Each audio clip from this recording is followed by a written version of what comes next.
Peace, peace. What's up with it, BCU? Turn up one time. How y'all feeling out there?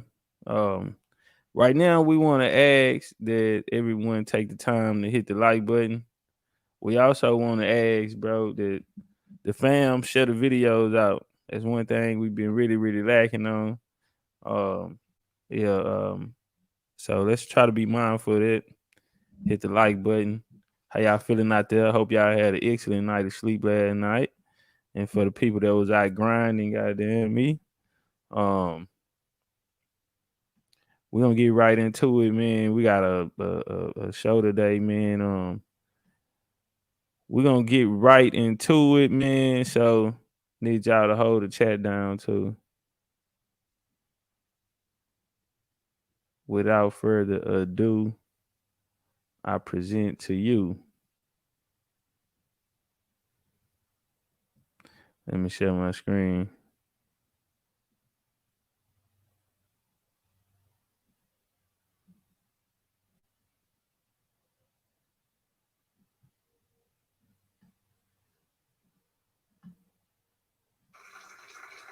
And the Deputy Grand Master of Prince Hall Masonry of the District of Columbia, and my live mate, Quincy Gate. As Sybil pointed out, the book we produced, the History of the Universal Prince Hall Grand Lodge of the District of Columbia, 1822 to 2016, was a 6-year work of research and writing. But rather than talk about the details of the book, I'm going to talk about it in a way in terms of the social impact. Today, the topics of discussion, the early history of Prince Hall Masonry in the District of Columbia, 1822 to 1849. We'll talk about the antebellum period, the district 1850 to 1862 specifically. The Civil War Reconstruction, 1863 to 1880, and finally the post-Reconstruction to the turn of the century, 1880 to 1900. The early history of Prince Hall Masonry. Prince Hall Masonry starts in Washington, D.C. officially in 1825. But before 1825, there were some things that occurred which caused the brothers to turn to Masonry as a way to solve their problem. When the federal government, when the Constitution was written, it provided for the creation of the District of Columbia for the federal capital. After the 10-mile square was laid out and the government moved from Philadelphia to Washington in 1800, what they found were there were some free African Americans living within the borders of the district, but there were no rules or laws which applied to them. There were only rules or laws that applied to those still in captivity in the institution of slavery. But in 1816, a unique set of experiences started to occur. The founding of the American Colonization Society. Now, this was done because the plantation owners, slave owners, had a problem with the growing number of free Africans that were beginning to live in the country, but there were no real provisions for them. The same was true here in the District of Columbia. So in 1816, they came up with a plan, of course, of shipping all free blacks out of America. They got funding and formed what we know as the colony of Liberia on the west coast of Africa, and set about trying to ship all free blacks to Liberia. In the district in 1821, following the lead of the American Colonization Society, the District Board of Aldermen passed what we call the harshest set of black codes, which limited the ability of free blacks to move about in the District of Columbia. That caused quite a concern to many free blacks.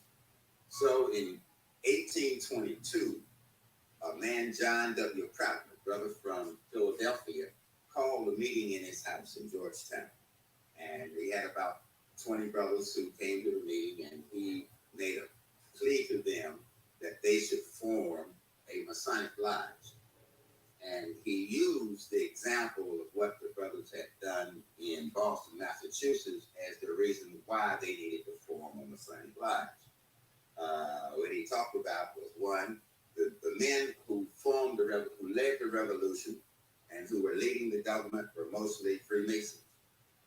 Prince Hall, the founder of the order, had found that he was able to get citizenship status for free blacks in Boston by writing to the city council, having white Freemasons on that council, and he found a listening ear.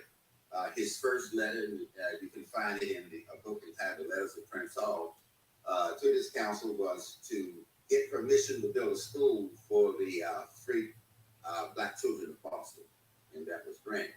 Later on, he wrote and asked for permission to build a church. And later on, this lodge wrote and asked for permission to build what we now know today is the historic African Meeting House. So, steps to citizenship were achieved in Boston, which had not been achieved anywhere else. In 1797, however, the same plan was shipped to Philadelphia, Pennsylvania, where Absalom Jones and Richard Allen, who had founded the first black church in Philadelphia, came to Boston because they were, again, suffering from some of the same indignities because they were not included in the legislation as citizens of Philadelphia. So they wanted to reproduce the what I call the Prince Hall template to assert their rights in Philadelphia. At that time, the government itself was housed in Philadelphia. They didn't move to Washington until 1800. So while there, a lot of the brothers who became Masons, Prince Hall Masons, started to interact with those Masons in the federal government, who helped them interact with the members of the Philadelphia legislature and the Philadelphia City Council, the Pennsylvania legislature, and the Philadelphia City Council to get some rights for free blacks in Philadelphia. John Trout, being from Philadelphia, knew what had happened. Therefore, he called for the brothers meeting in his house in Georgetown in 1822 to try to replicate the Prince Hall plan here in the District of Columbia.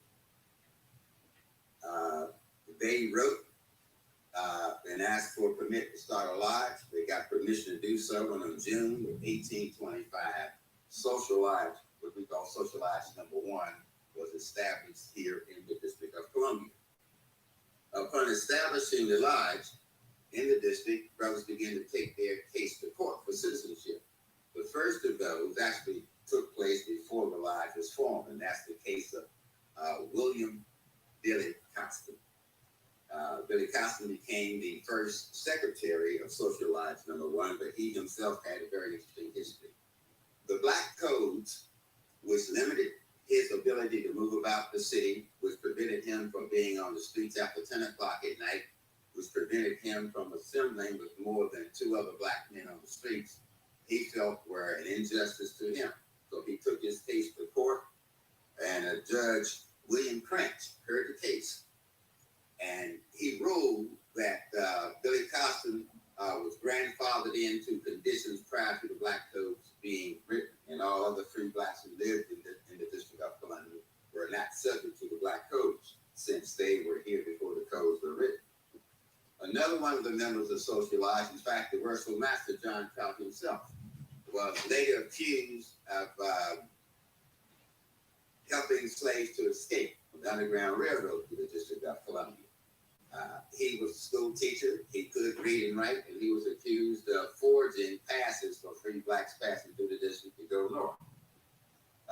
From my reading of the record, he was guilty. That was part of what he did. In fact, Social Lodge number 1 was one of the stations of the Underground Railroad through the District of Columbia. However, the men who wanted to bring in a handwriting specialist to look at this document he had produced to prove that he had written the document, the judge didn't allow it, ended up fining Brother Trout $50 and let him go. Same judge, William Cranch. All right. A third brother in the same lodge was Brother Clement Beckett.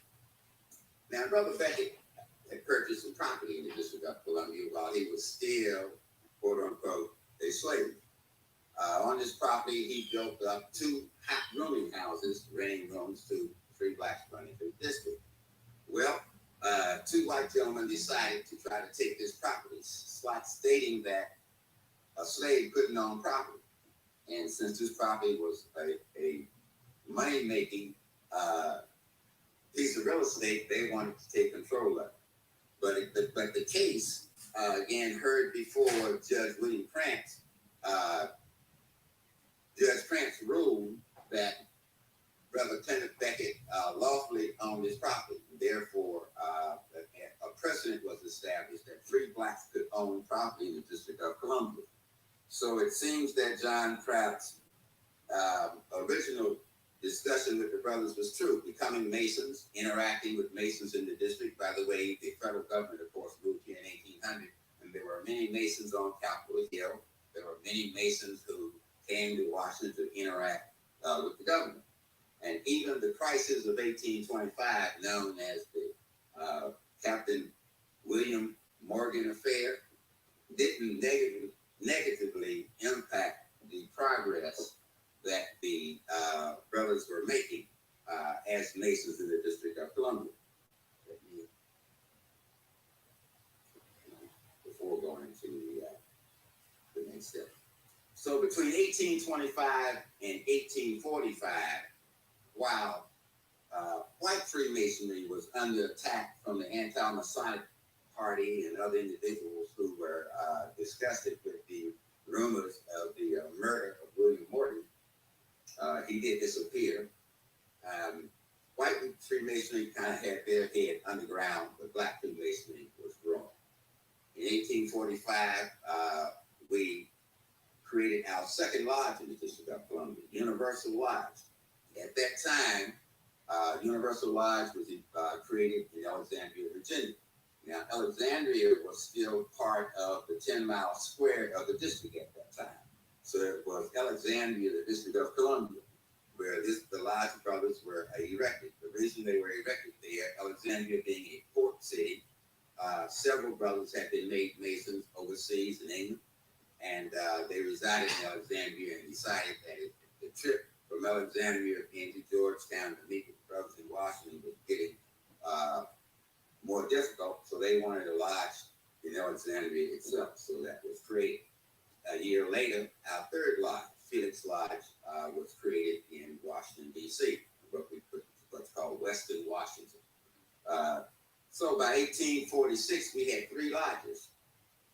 2 years later, in March of 1848, these 3 lodges met in convention and formed the Grand Lodge. So as of 1848, we had the Union Grand Lodge of the District of Columbia.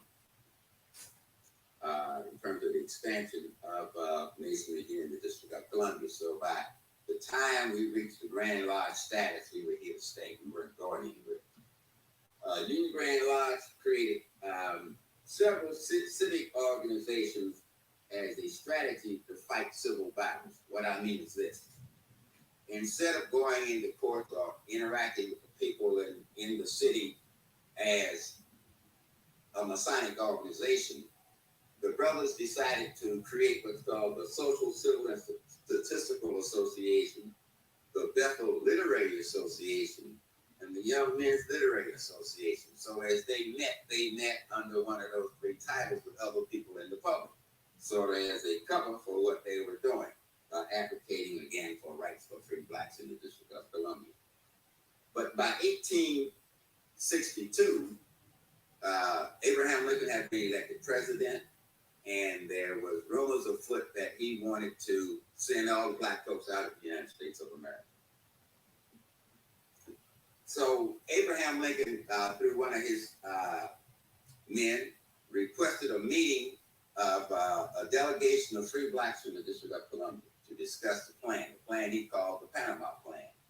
In that meeting, John T. Costin was a former Grand Master. In fact, he was the second Grand Master of Prince Hall Masons in the district. Edward W. Thomas had been Grand Master in 1861. And then there was this young up-and-comer, real energetic young man named John F. Cook Jr. His father founded the second school for free black folks in the city. He himself had been run out of the city. I'm sorry, his father had been run out of the city in 1835 doing what was known as the snow riot. But and he would be a future Grand Master, 1865 to 1873. Of this 5-man delegation, 2 other men, Cornelius Clark, was in the Social Civil and Statistical Association, but he wasn't a Mason. And Benjamin McCoy, a minister and teacher. In fact, he was the founding minister of the Ashbury Church. Well, Abraham Lincoln made a long plea to these men, explaining why that after slavery he saw no way that free blacks would want to live in a country with people who had enslaved them. He thought because of the deaths during the Civil War that the former Confederates would never forgive blacks. They would charge them with being the reason that they lost relatives. So he had gotten $600,000 allocated from the United States Congress to ship all blacks out of the United States to an area of Panama, it wasn't called Panama at that time, but to Panama, to create a country of their own. He thought both free blacks and former slaves should live in the country. And he needed this 5-man delegation blessing to go about to the other free black communities and convince them to buy into his plan. This was August 14, 1862. The 5-man delegation heard the president's call, was polite, and only one of the 5 thought about perhaps supporting the president's plan. But since he didn't get the support of a full 5-man delegation, Lincoln never brought the plan up again. So again, part of the impact of these men, especially those Grand Masters of Prince Hall Masons, them saying no to the president, they wouldn't support the plan, I assert is one of the reasons there is a black Washington, D.C. community today. Because if Lincoln had gotten his way, there would be no African Americans in the country. They all would have been shipped up. A lot of people have, in a lot of historical settings, as our history is told, especially during this period, this Panama Plan is never brought up. The discussion that took place with the president is never brought up. And as far as I know, no one else has made an assertion about the impact of them not accepting the president's recommendation. Okay. No information. Again, in the book, we cover the meeting, and in fact, we thought it was of such importance that we have the entirety of the president's address to the 5-man delegation in the book. Okay, 1863 to 1880. Talk a little bit about that time. Following the Civil War, Washington, D.C. Was kind of unique because all of a sudden blacks began to move into very important positions, like in the Reconstruction governments across the South. John F. Cook Jr., who I already mentioned, was appointed to the collective taxes for the District of Columbia. William A. Telfair was elected to the Common Council in 1868. Carter A. Stewart was elected to the Common Council in 1868 and the Board of Aldermen in 1869. So for a time period, part of the legislative leaders of the District of Columbia were all Prince Hall Masons. And even though in the history of the District of Columbia, you might see their names mentioned, no mention is made of the fact that they were Masons. Okay, again, John F. Cook. John F. Cook Jr., as I said, was Grand Master of the District of the Prince Hall Grand Lodge. He served 2 terms. His first one was 1866 to 1873, and he came back in the chair in the East from 1876 to 1877. He was appointed by Ulysses S. Grant, D.C. Chief Tax Collector, serving a 10-year term from 1874 to 1884. Cook served as a district delegate to the Republican National Convention in 1872 and 1880. And he was also appointed to be D.C.'s jury commissioner in 1889. By the way, his wife was also an activist. Helen Alcove helped found the National Colored Women's League. Another one of our brothers was James Wormley. A lot of people don't know, but James Wormley built owned the one of the most prosperous hotels in Washington, D.C. in the 1870s. His hotel was at 15th and 8th Street Northwest. In fact, it became a favorite for Washington's rich and famous, attracted by well-managed rooms, renowned cuisine, and in fact, his turtle soup and seafood were considered to be excellent dishes, and amenities such as the first hotel elevator and the first telephone in the hotel was in the Wormley Hotel at 15th and 8th Street. By the way, there's a school, the Wormley School in Georgetown, 3331 Prospect Street, which is there today, was built and named in his honor. 1880 to 1900. Because of Howard University, a lot of elite blacks were attracted to the District of Columbia, and such as Dr. Daniel L. Williams, Dr. William A. Warfield. In 1886, the Grand Lodge of the District of Columbia hosted the first ever Black Industrial Exposition. That is, it was a Black Expo, 1886, right here in Washington, D.C., the only one held in the country during that time. But again, the brothers of the Grand Lodge of the District of Columbia are the ones who sponsored it. It was held at the Shiloh Baptist Church. Also, during this time period, there are a lot of writers. By the way, this is a catalog from that expo. It's basically the catalog, First Industrial Exposition, the colored citizens of the District of Columbia, Masonic Fraternity at Union Bethel Church, and it September 1886. We're still trying. I can't find an original copy of the document, but I have this facsimile of it. Some prominent Freemasons in D.C. during this time period. Dr. Samuel R. Watts, in fact, he was in Lodge number 25.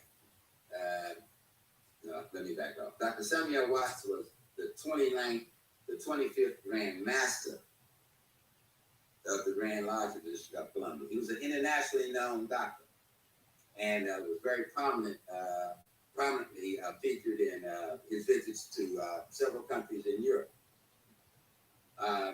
Solomon G. Brown, once described as probably the best employee of the Smithsonian Institution. In fact, the original director of the Smithsonian Institution wanted to appoint him as his successor and stated that he couldn't do it because him being black, he knew that the white power structure of the government wouldn't allow it. But in most instances where he's talked about, he was the most knowledgeable person about the holdings of the Smithsonian Institution than any other employee of that institution. The next slide is Hamilton S. Smith. He's the 29th Grand Master of Masons here. Hamilton S. Smith was also the son of the last living master of African Lodge 459 of Boston. He was both a dentist and photographer.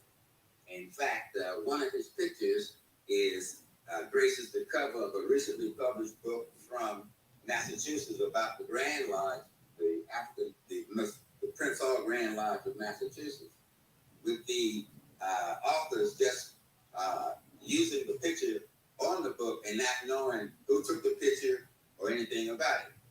The irony about the picture, doing my research, in fact, I have the sister picture to the one that's on the cover of the book. The picture is of the most versatile Prince Hall Grand Lodge visit to Prince Hall grave. And prominently in that picture are a couple of past Grand Masters and some very important people that are not named on the cover of the book. The picture on the book is a picture of the men and women, the husbands and wives who went to the on that visit. The sister picture is just a picture of the men, the Masons who were on that trip. And again, that's part of our files. The other gentleman at the bottom, Senator Blanche K. Bruce, was Prince Hall Mason. After serving his term in the government, rather than go back to Mississippi, he settled down and became a leading socialite here in the District of Columbia. Next to him is the 23rd Grand Master of Masons here. This is Leonard C. Bailey. Leonard Bailey was the first millionaire for the District of Columbia. He made his money. He designed a trussel holding in for body wounds. He invented the trussel to hold the body parts in for the wounded men. He also invented the folding army cot. In fact, that folding army cot, I slept on one when I was in the military myself, so it's still in use. And he made millions. And the millions that he made him the founder of one of the first black bank in the District of Columbia, Capital Savings Bank, down on F Street Northwest, which is pictured beside it. And as Dr. Moses pointed out, two other people I like to talk about. During the course of writing an article for the Masonic Digest, I wrote one about Washington, D.C.'s second most famous black power couple. And that is, at that time, President Barack and Michelle Obama. But the first Washington, D.C. real black power couple was Judge Robert Herberton Terrell and Mary Church Terrell. Now, Robert Terrell, again, was one of our Grand Masters at the turn of the century, from 1899 to 1902. He was the first black appointed judge here in the city, and it was very, very significant in helping to found Sigma Pi Phi here in the District of Columbia. But probably more famously known was his wife, Mary Church Terrell. Mary Church Terrell lived until 1954. Her husband passed away in 1925. She continued to be a leading social activist fighting against segregation in the city. She was also a leading woman's suffragette. In fact, on the side, it's kind of a statement. She didn't want to become a member of the Eastern Star, the female affiliate of Prince Hall Masons. She told she was just too forward thinking. She said, as an independent, she was fighting for women's rights, and she wanted to be a leader in that, and she didn't want to be in the organization. But she was a leading proponent, and right up just before her death, she led marches here in D.C. I personally remember her from the early protest at Glen Echo Park. If any of you are older Washingtonians to know, right outside of the district, Glen Echo Park was the amusement park that, again, desegregated, wouldn't allow African Americans to attend, and she marched against that establishment. So during the course of the 19th century, there are many books that's been written, literature written about blacks in D.C. during that period. Among those, Secret City, The History of Race Relations in the Nation's Capital by Constance Green, an excellent book I suggest everyone would enjoy reading. Another one, Aristocrats of Color, The Black Elite, 1880 to 1920. Though Willard Gatewood's book wasn't talking just about D.C., the largest percentage of quote-unquote aristocrats of color were residents here in the city. Another book that talks a lot about the blacks in Washington, D.C., especially in the latter part of the 19th century, is Leading the Race by Jacqueline N. Moore. By the way, all of these books are here in the Library of Congress, and most of them can still be acquired through some of the book-selling outlets in the city. The fourth book, The Black Anglo-Saxons by Nathan Hare. It's another that talks about this unique black Washington, D.C. community. What was unique about it is that through all of the negative circumstances that people had faced, what gathered here in the District of Columbia, primarily due to the black Freemasons of the city, was the most sophisticated black middle class of any jurisdiction, any political jurisdiction in the nation. If you want to know where the quote-unquote uppity blacks were, they were in Washington, D.C. And I use that term affectionately, both said by members of the race and described by many newspaper reporters as they reported on the behavior of these people. But the idea of being organized, fighting as an organized body for rights, and establishing a what I like to term a safe zone, where black middle class people could freely express themselves and enjoy citizenship without all of the pressures of black folks in other parts of the South. Remember, we're south of the Mason-Dixon line.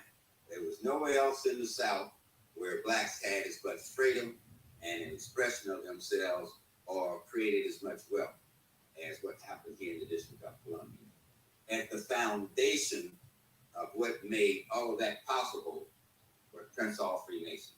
The fact that here in 1822 was when the process began, and the fact that they organized, fought for their rights, stuck together, is quite an achievement for that to have occurred in the South. In the North, they say, especially in antebellum days and during the 1800s, that free blacks had more privileges.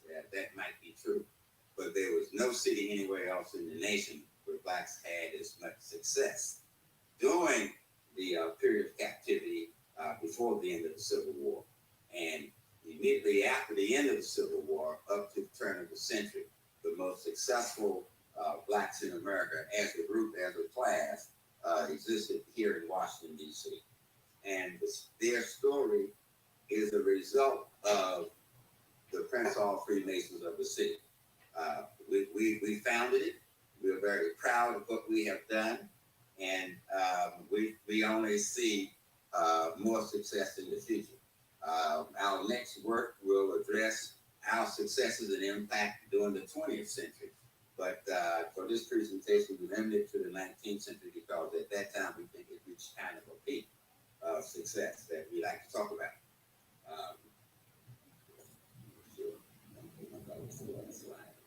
But I hope that this little short overview of the book, has been informative.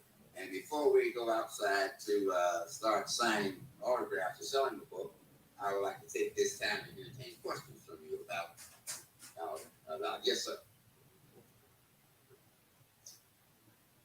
Frederick Douglass did not become a Mason. In fact, I'll say Frederick Douglass got my personal opinion. Frederick Douglass thought that the form of what we do in practicing Masonry, the substance of what Masonry is, was a waste of time. He thought that men should be spending more time outwardly working for the freeing of those in captivity. So, but his son was a Mason, but he didn't come. Yes, ma'am.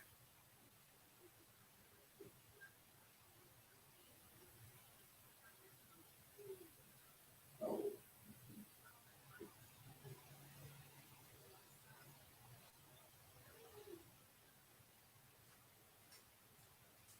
Yes. That's a yeah. Well, yeah. Okay. Let me answer this. Let me answer the question this way. No, it's a very important question because oftentimes a lot of African American historians shy away from this point. The mixed race African Americans are 99.9% a result of white plantation owners having sex with captured women. Today, it would be called rape legally because you have power over somebody and you have sex with them that way. I mean, they don't have the power to give consent since they're in captivity. So, a lot of these plantation owners who had children with their captive women both respected and loved their children. And in many cases, they gave them a grub stake, as it were, and sent them up north to live as such, right? Washington, D.C. became one of the primary landing places for a lot of mixed race people. As an example, I'll talk about Mary Church Terrell. Mary Church's grandfather was a white man that had a son with a black woman. He loved his son, brought him up in his business, gave him money to stay right there. I think it was St. Louis or Kansas City, where his son even became very wealthy as such. And his daughter, Mary Church, she was a feisty young woman. They sent her off to college.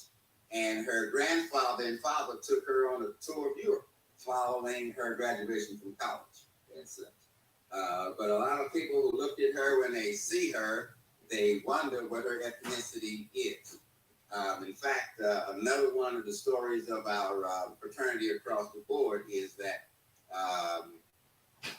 in the early days, a lot of the leadership were mixed race brothers and sisters, mixed race black men, because of that one phenomenon. Not that they didn't escape and run north like a lot of blacks did, but a lot of them were actually given their freedom by their fathers and sent north or to other cities where they could live a decent life. And so I do understand, by looking at the pictures, you could think, wow, they're not quote unquote dark black. But because of the one drop rule passed by the government, like the real statute, you had one drop of black blood, no matter what you look like, you were considered black. And a lot of people of mixed race, a lot of mixed race people don't look black. In fact, one of the phenomena that occurred in this country, there's a term called passing. And a lot of black folks, a lot of people who by law would be considered black, are passing for white, because if you don't know you don't know their DNA or bloodline, you would never be able to tell if they had one drop of black blood. But that's a good question. Yes, sir.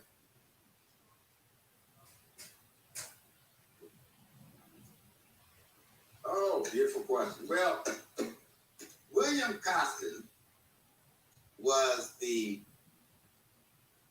grandson of Martha Custis Washington.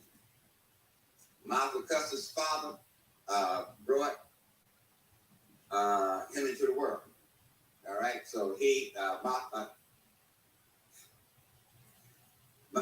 her father, Martha's father, all right, was his father also. Now, Martha's sister was a mixed race woman, Native American and black.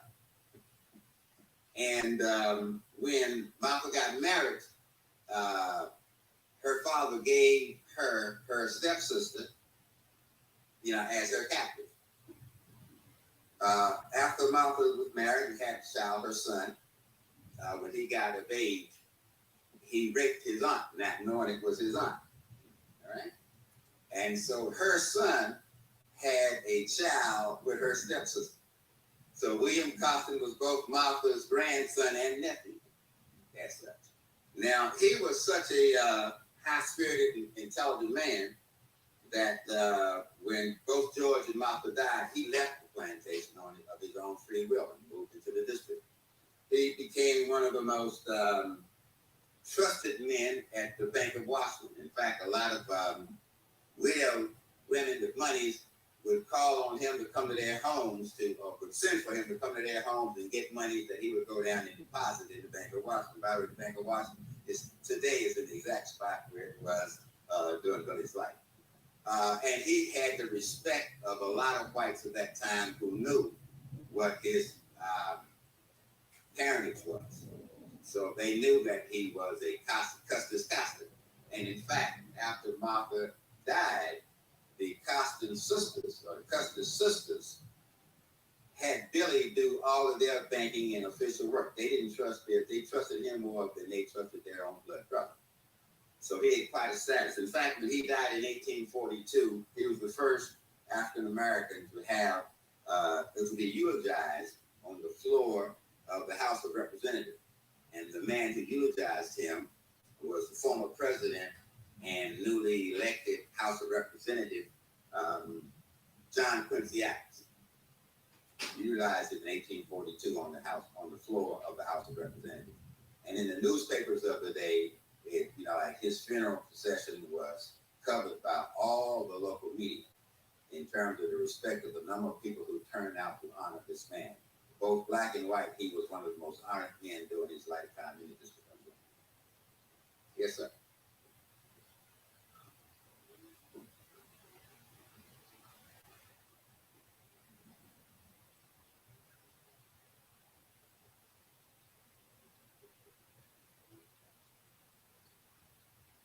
Hard, that's to do with 6 year effort. lot of the works are in the Masonic Library in Iowa. Thank God for the Grand Master of Masons of Iowa back in the late 1800s, who had enough foresight to say that it was his intention to create the best Masonic library in America. And he told us, man, hey, he didn't care about the rules. He wanted all of the proceedings of the Black Masons in the country as well as the White Masons. So thanks to him, a lot of original records, or copies of the original records at the Iowa Masonic Library. There's another process in Masonry where we have a CCFC, a chairman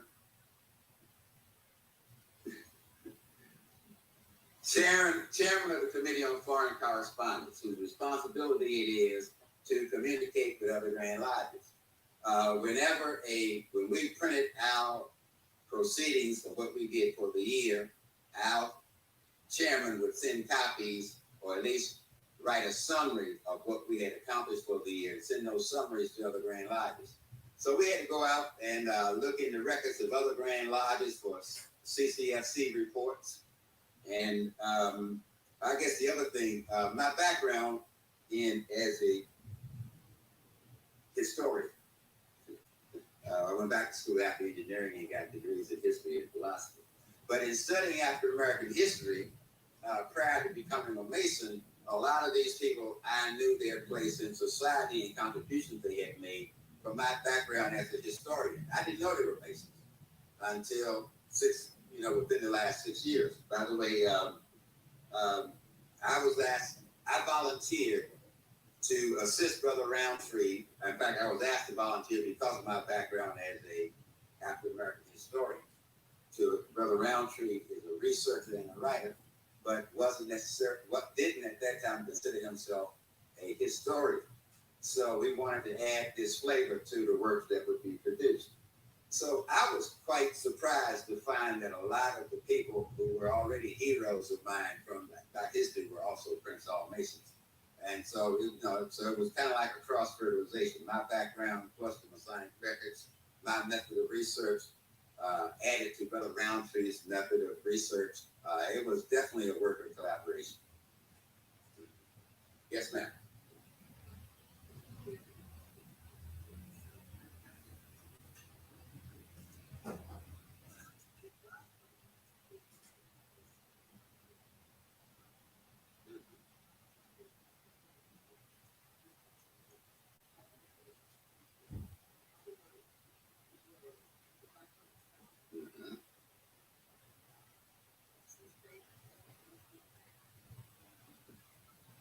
Oh, yes. John T. Costin, as an example, was personally responsible for uplifting blacks in Georgia. He left D.C. and was called the quote-unquote carpetbagger. But after the war, he went to Georgia, traveled all over the state organizing black folks. For the purpose of organizing them to vote to get empowerment. Oh man, also, bro! Meetings, teaching them how to organize resources for their own. Another gentleman, Richard Howard Gleaves, who was a past national Grand Master and from Philadelphia, Pennsylvania, went to South Carolina. In fact, he was elected the Lieutenant Governor of South Carolina during the Reconstruction era. He was from Philadelphia, Pennsylvania, but he came back and settled down, became a member of the Albany in Washington, D.C. But his personal wealth and knowledge helped uplift the brothers in South Carolina. So there was a way that the people, our knowledge and organizing skills, went south to organize in the South the newly freed Africans there, right, to help them get their act together. Another thing that people might not know, but both Absalom Jones and Richard Allen of the African Methodist Episcopal Church were both Grand Masters of Masonry in the state of Pennsylvania, and they sent riding bishops into the South to organize churches. The two elements of what makes a community were the organized men as Masons and the church. Did y'all hear what he just said? Hey, bro, I apologize. I hope y'all was able to hear the audio.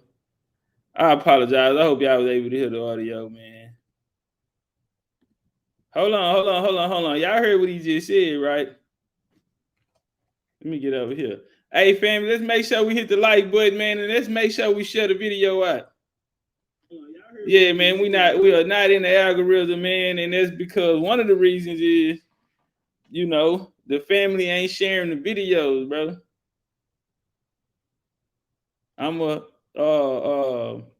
Yeah, so watch this here.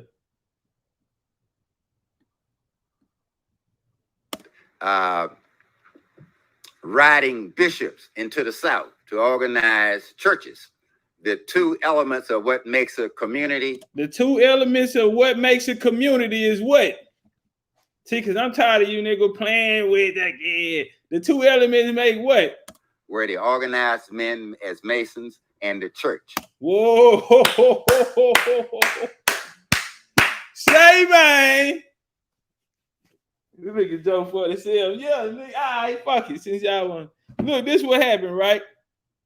So I had to go get me one of these caviar cones. Y'all know the little infused shit, and they roll it over in the little, and that bitch be, yeah, I had to go get that infused shit. So yeah, I did just sit down, Joe 47. I just got back. You are absolutely correct. I got some shit called Black Mamba.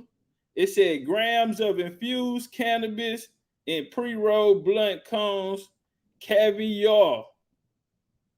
Smoking on caviar. All right, yeah, goddamn it, I did just sit back down. What's up, Sylvia? Hold on, goddamn, let me ring Sylvia up. What is high? What is higher? What is higher learning? He said, amazing. This is not new, just a whole new POV.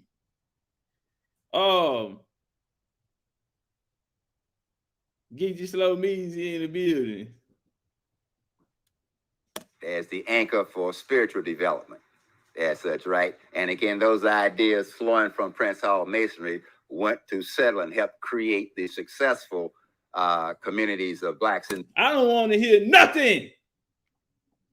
Y'all heard what he said, huh? Listen, man, I keep saying, bro, these niggas out the north, see, you niggas gonna give me my motherfucking say, man. Nigga, I wanted on my tombstone, nigga. I want a 24 karat gold casket, nigga. I wanted on my tombstone, nigga. Best that ever did it and got away with it, goddamn.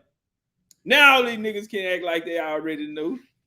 But goddamn it, nigga, I told you niggas it was them goddamn the Masons, them black European niggas.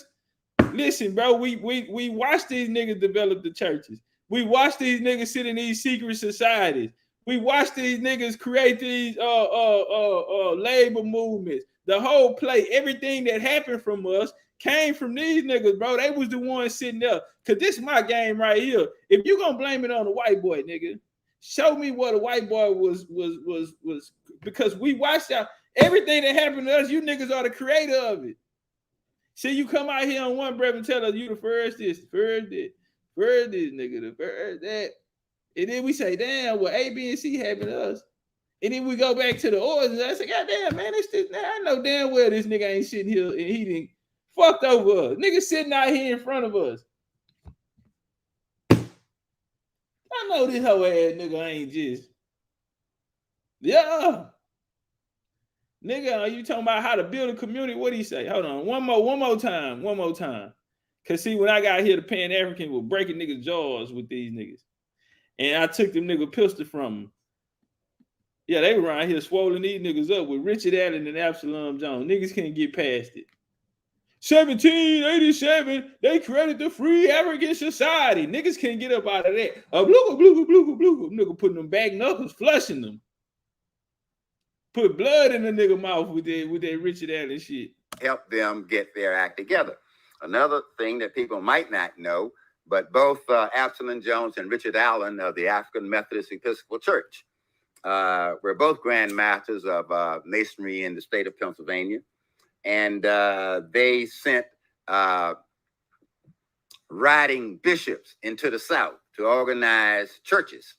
The two elements of what makes a community were the organized men as Masons and the church as the anchor for spiritual development as such, right? And again, those ideas flowing from Prince Hall Masonry went to settle and help create the successful communities of Blacks in the South following the Civil War. Yes, sir. Right, so being a fellow Howard University graduating in 13. So Okay. I want to know, well, I was on the other side of the street in Thurfield Hall. So my question is, what impact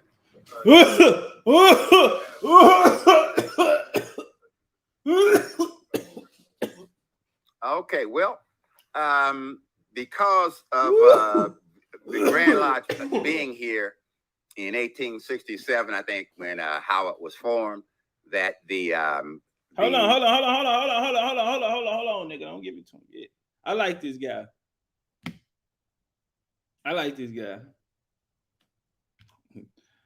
What's up, Deanna? Let me rinse you up. Hey, you know what? You know what, Deanna?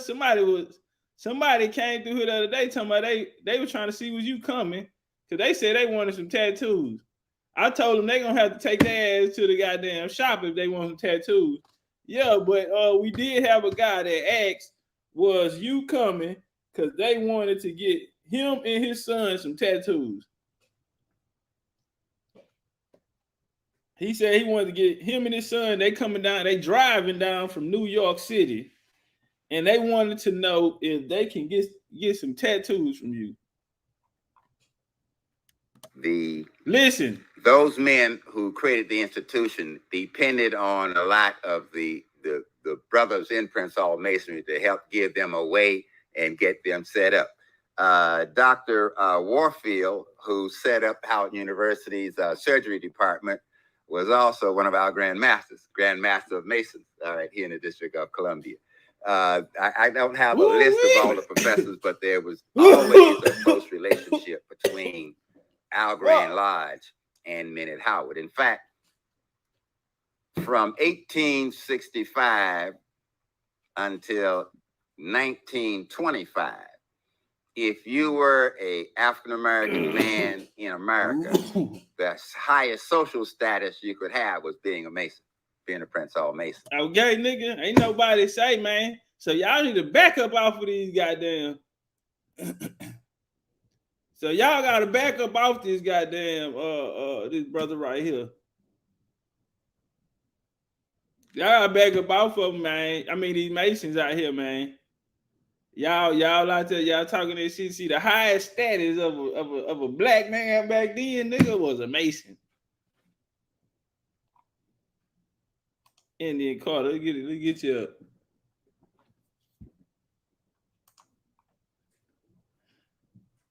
Well, hey man, nah, this here, y'all laughing talking about this shit. Y'all know my ribs over here fucked up. I really can't be coughing like that. You had look, this shit right here. That nigga who was that? Wildflower. That nigga Wildflower brought me some shit, a caviar cone. It was some little shit. I think Cuz brought that shit out of Vegas. Blew my motherfucking top back. This shit here is cool. I don't know. This bitch here hit. This bitch hitting. Say, man. But that nigga Power brought me some shit, bro. Knocked my motherfucking head backwards. That shit there, this don't taste like that. That other shit, that shit she had. This shit good. But it don't taste. It got the little, you know, on the outside, what they do, they roll that shit in the little moon rocks and all that shit on the side. Yeah. This hoe looking like that all pretty, but that nigga gave me some shit. I never tasted no smoke like no flower like that before. Nigga, you can't do nothing but like 2 hits and get up off that bitch, bro. I think that bitch had about like TAC was about 50 in that motherfucker, bro. That bitch was blowing big gas. The reason I put that date and line in there is because from 1904 through 1925. Hey, wait, Sec, you said this guy right here been on Sinetta channel? You said this guy right here been on Sinetta. That nigga spit. I like when niggas, y'all know that they ain't got no notes up there, man. That's why I say, bro, don't get caught up in like this era right here. They like this era right here, they you know, everything is fast, bro. It's fast food. I mean, the music, everything. Niggas don't even write their music no more. They freestyle and they shit, and niggas, you know what I'm saying? And it's like Drake. To me, Drake he not a person like he'll have like some hits back in the game. Like you can't play that nigga hits today, and them hoes still hit the same. Some of them, but not all of them. You know what I'm saying? For all them hoes to be going number one like that, everything then you can't play it now because it was just like microwave food. Even back then, you know, after we get out of that season, you really can't even go back and play it. And it's like a lot of this shit now, like even with the meme scholars, that meme scholarship shit, bro. When niggas ain't going to go put a body of work together, bro, and come out with a lecture, niggas reinventing the game when you ain't got to do too much. Niggas come out here and don't really put in too much and can get GOAT status. Nigga ain't even built up a portfolio. You feel me? And it's just everything now is it's just the value of shit is gone now. But you see how school standing there, bro, flat-footed, man. And, you know, put bars on niggas. Talk motherfuckers something. You know what I'm saying? Motherfuckers actually got something out of it. And the nigga he has some cut on the dope.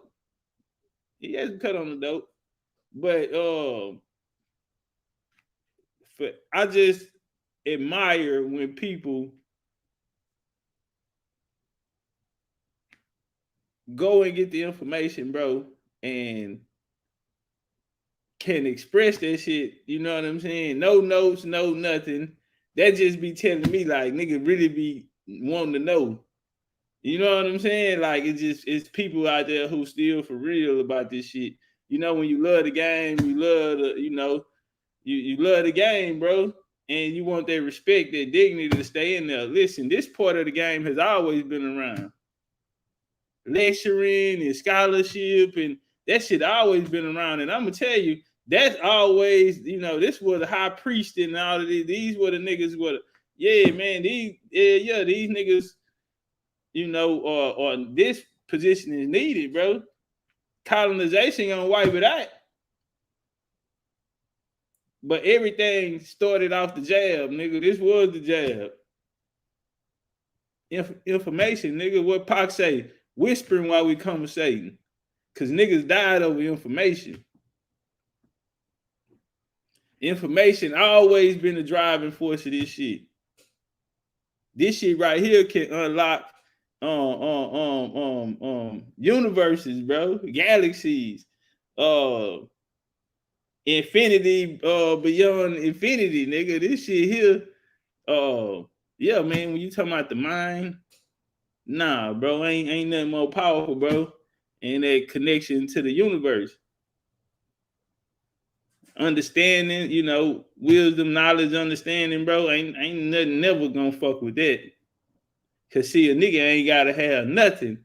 And if they have that, then they gonna be doing better than the next motherfucker. It's the knowing.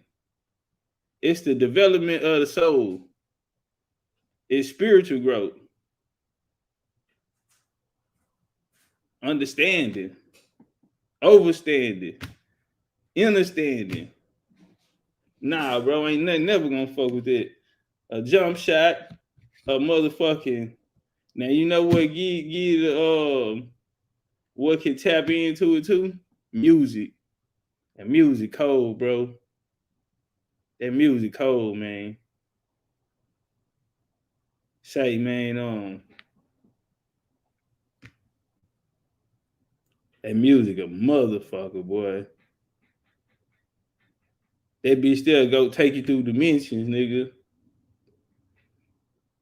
Yeah, like a motherfucker. And music, man, gateways. That bitch open up portals, nigga.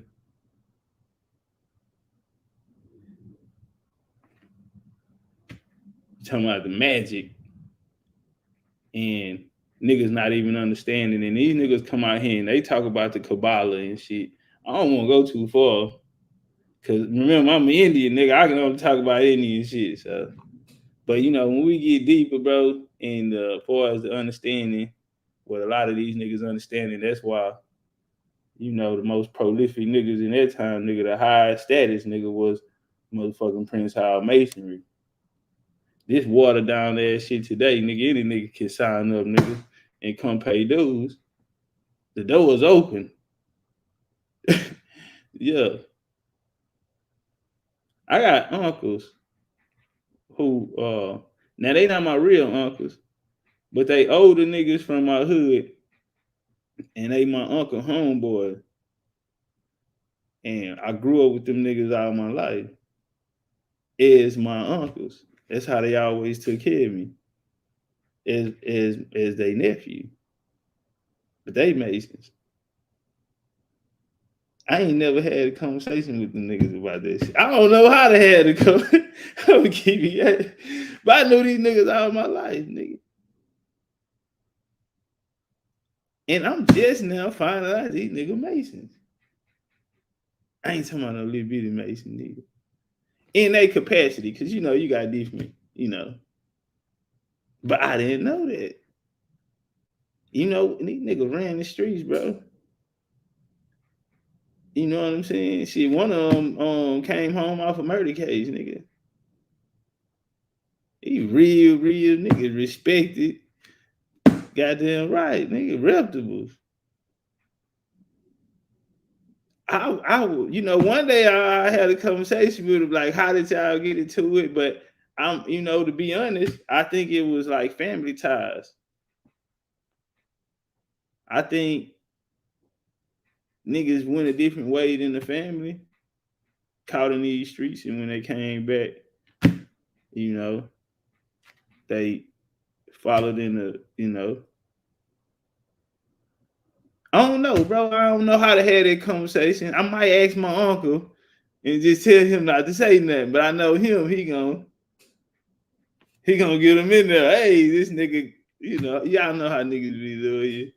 Say, man, get Calloway. Hey, man, this nigga talking about this Mason shit. How y'all nigga, you know what I'm saying? They gonna put it on the spot. So I might say something, bro. But you know what? I just always I respected it when I found out.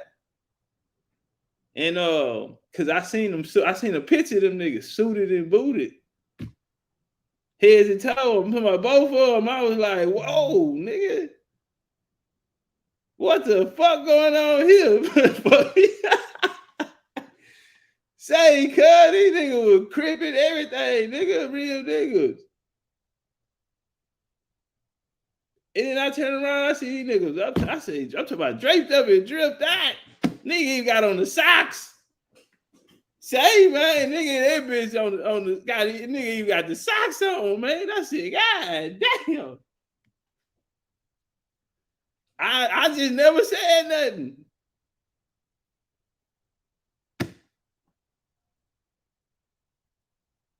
I don't know, man. That nigga say the highest status was in masonry, but I really, the question I really want to ask some niggas is, because watch this here. Y'all notice niggas that grow up in the church, them mostly the niggas that become Masons. Y'all ever notice that most niggas that come up in the church, they go off to HBCU schools? Look at these niggas in here looking around. How this nigga know my life? Yeah, you niggas come about the church, nigga. And all your life, nigga, you know where HBCU you was going to. You already knew where HBCU you was going to, nigga. Guess what, nigga? My family. It's HBCUs here, nigga. My people them. I was raised in Texas Southern University, nigga. I was raised, nigga, in Texas Southern University. My aunt and them used to babysit me. She used to fake like I was her baby. They was twins. It was two sets of twins. They was going to TSU. Raised me in there, running around in the dorm room. They was, yeah. Them ladies used to be sneaking and kissing on me and saying I was precious. Shout out to Texas Southern Tigers, man. Yeah, like a motherfucker. And my other side of the family, most of my cousins and stuff over there, they went to Prairie View. My family, the land has been there for 190 years. That's where all of them went from out there. The ones that came up in Brenham, the ones that came up in yeah. They went to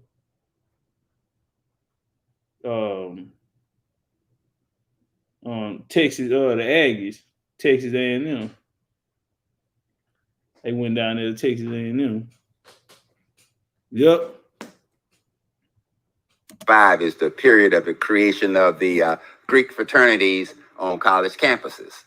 And over time, even though each one of them used our procedures and our handbooks to create their organizations as such, right? As one became educated through time in the minds of some people, being a Greek in a Greek fraternity was a higher status than being a Mason. But I'll say from 1920 to until 2016 or until today, one of the most reverent statements that you can make is that you're a double brother. Now, double brother is a Mason and a Omega, or Mason and an Alpha, or a Mason and a... Chill out, school. You getting up too much game, bro. Chill, bro. You getting up too much game, man. Say, y'all, this young nigga is spitting. Say, man, this young nigga is spitting. Cause Junior, what you say? Double up 3-4 times, nigga. You ain't telling no lies. We trying to what Nip say? Trying to double up.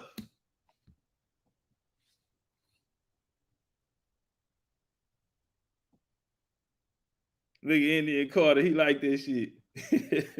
Used our procedures and our handbooks to create their organizations as such, right?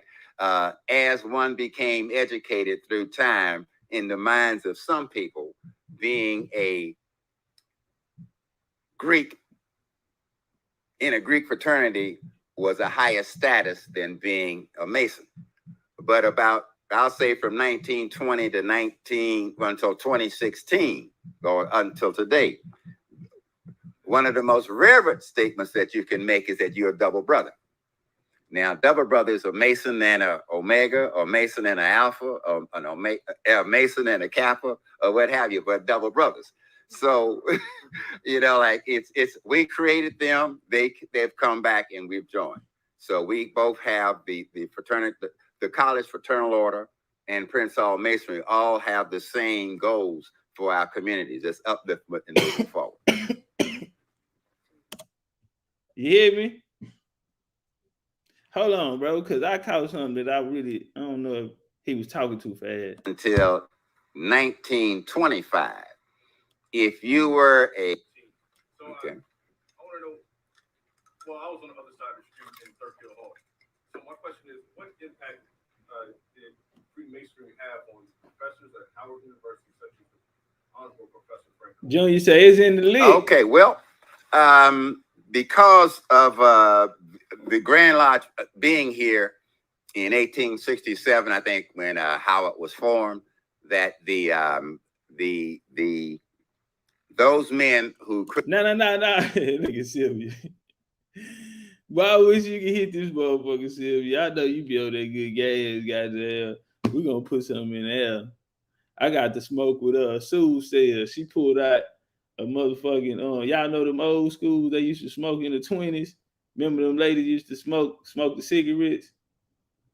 She pulled out a gold motherfucker like that.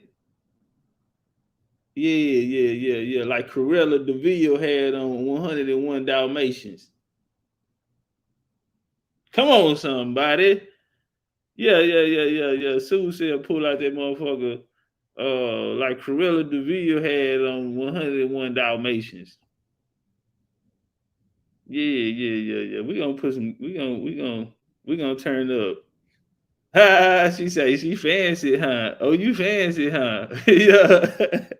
Hey, I called her a madam. She ain't like. She said I don't think I like that. I said that's a good thing, man. That's a good thing. God damn it. Maybe I should have just told her it was fancy. Fuck it. But check this out, right? This the point that I was saying, hey y'all, check him out. So he was talking about Howard University. But check him out how he gonna go into the fraternities as well. Created the institution depended on a lot of the brothers in Prince Hall Masonry to help give them a way and get them set up. Dr. Warfield, who set up Howard University's surgery department, was also one of our Grand Master of Masons, all right, here in the District of Columbia. I don't have a list of all the professors, but there was always a close relationship between our Grand Lodge and men at Howard. In fact, from 1865 until 1925, if you were an African-American man in America, the highest social status you could have was being a Mason, being a Prince Hall Mason. The reason I put that date in line in there is because from 1904 through 1925 is the period of the creation of the Greek fraternities on college campuses. And over time, even though each one of them used our procedures and our handbooks to create their organizations as such, right? As one became educated through time in the minds of some people, being a Greek in a Greek fraternity was a higher status than being a Mason. But I'll say from 1920 to until 2016 or until today, one of the most reverent statements that you can make is that you're a double brother. Now, double brother is a Mason and a Omega, or Mason and an Alpha, or a Mason and a Kappa, or what have you, but double brothers. So, like it's we created them, they've come back and we've joined.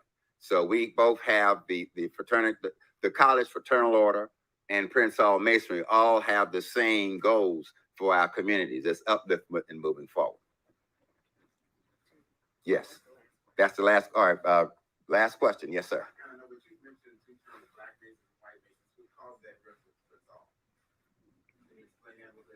Okay, well, I'll put it this way: is the when the Masons of the Revolutionary period designed the documents, which are the foundation of this country. In fact, there were 13 of the 39 men who created the Constitution were Masons. The first country in the world to have a Constitution is the United States. And the idea came from the fact that Masonry was run by Anderson's Constitution. And many of the elements in the U.S. Constitution duplicate what's in Anderson's Constitution. And where the Constitution come from? You Indian niggas. Come on, man, with the bullshit. This shit got you nigga. Crime scene got you Indian nigga fingerprints all over the motherfucker.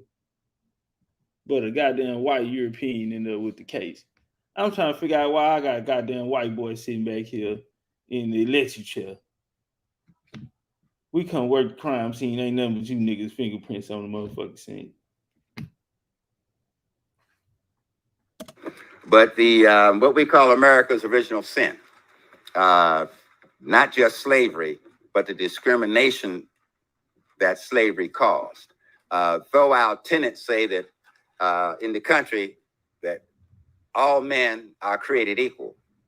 The government didn't practice that. And though Freemasonry is an organization itself which states that all men are brothers, so we only deal with each other based on what's in our hearts. In those days, Masonry didn't do that. So there was discrimination. There were whites who didn't allow their interaction. My co-author wrote a. Hold on. I don't even think I want to just let that just go by.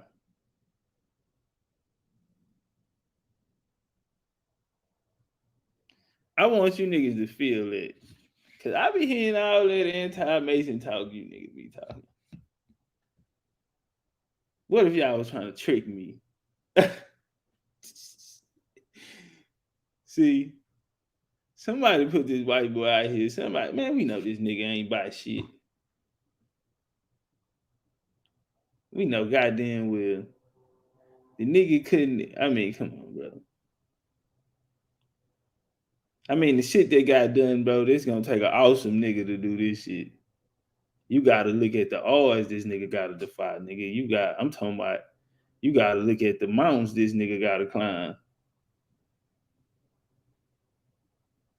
Ain't no, listen, man. Nigga, you gotta go get a terrific ass nigga to come do this.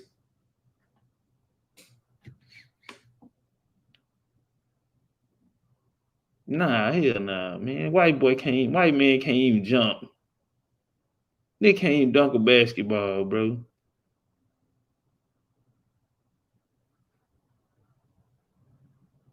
Nigga ain't even got no dick game on him. Nigga can't dance. Nigga ain't got no jokes. First thing in your head is I knock your man, how in the hell? And all I can hear is Marcus Garvey. All I can hear is Sarah Sutin City. Ah! Banging on that beast. Boy, y'all niggas thud out. Farrakhan, old Farrakhan, before he went Christian. Man,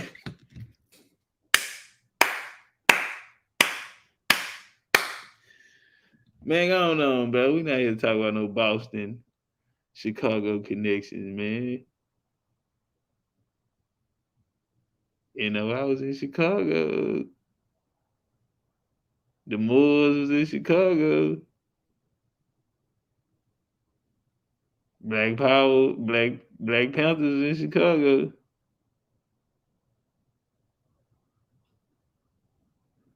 Everybody toasting at the Masonic Hall.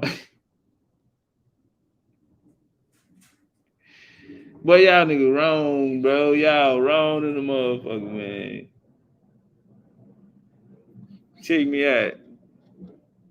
Now y'all remember old Chicago, huh? How Chicago used to look back in the game. Y'all see them pictures in the 1800s and shit. Shit was beautiful, wasn't it?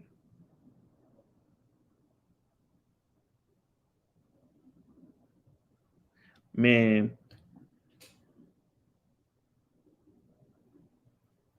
you know, even the Native Americans, that shit these niggas run around here, cause y'all know that when these revolutionary plays that came through, one of the things that they were doing, you gotta listen to for what the niggas are asking for, right?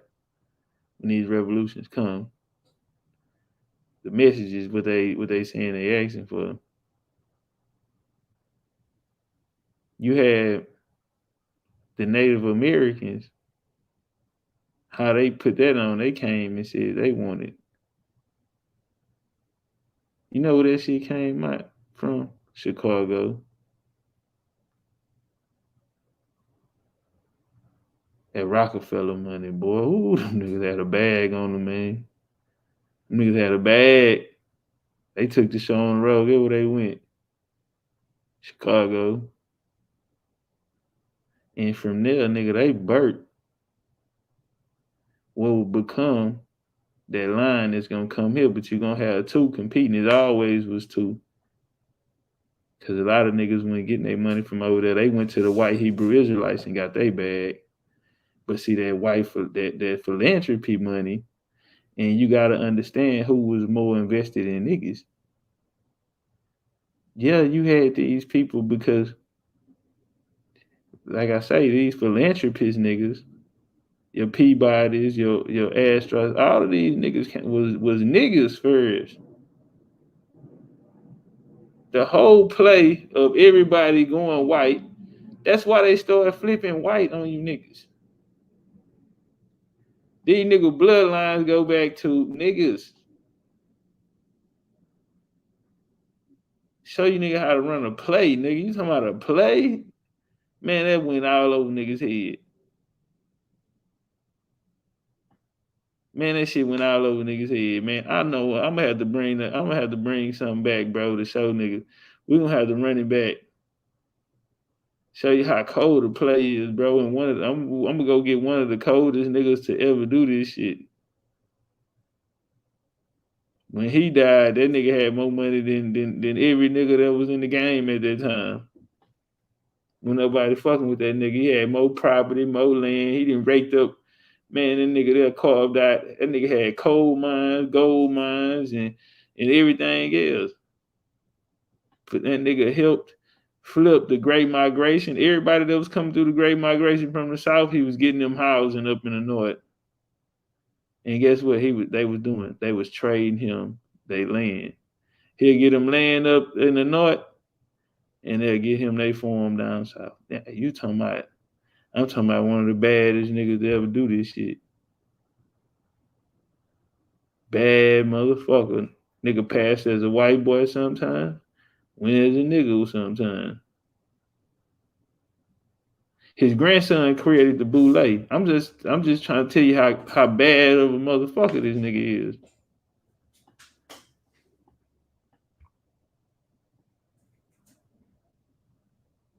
Niggas around here talking about they kin of Abraham, Isaac, and Jacob. This nigga right here, that nigga grandson created the boule, nigga. It's bloodline.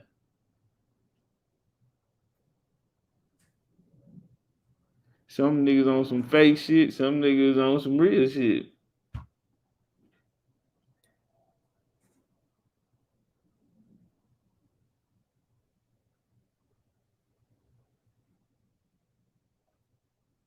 This was a good bill right here, though.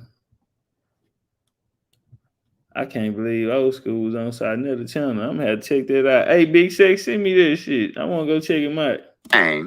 Even though each one of them used our procedures and our handbooks to create their organizations as such, right? Or until today. One of the most reverent statements that you can make is that you're a double brother. Now, double brother is a Mason and a Omega, or Mason and a Alpha, or a Mason and a Kappa, or what have you, but double brothers. So, like it's we created them, they've come back and we've joined. So we both have the fraternity, the college fraternal order and Prince Hall Masonry all have the same goals for our communities. It's upliftment and moving forward. You heard that?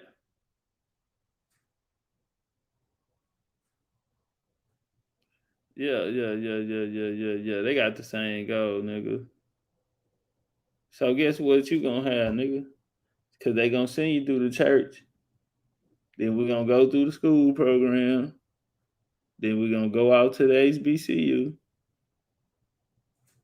We're gonna pledge. And we're gonna become a Mason. and I'll say this here. Some people fear what they don't understand. So maybe a lot of people don't have a real understanding on what it actually is, what it stands for. There are those out there who say that it actually was a good thing and it was founded by our people in a good way, and it was corrupted. Some people can say that. Some people can say that it was used to create a powerful to execute a powerful agenda, man. I mean, whatever it was, I'm not gonna give my opinion, but whatever it was, right? That motherfucker worked. That bitch worked. Niggas out here fucked up today, bro. Them niggas work. Whether they be some hoe ass niggas or some real niggas in your book, however it worked, but that shit worked. And but anybody can do it, bro. This shit watered down here now though.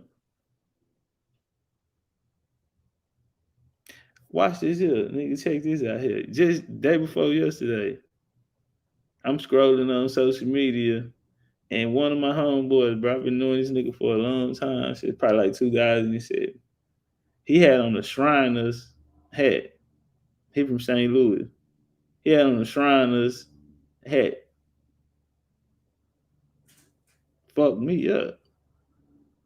I stared at the picture. I ain't know shit. How many niggas, man? You don't know. You know how many motherfuckers? I'm like, damn, I've been around this nigga here for a long time. I never knew that shit.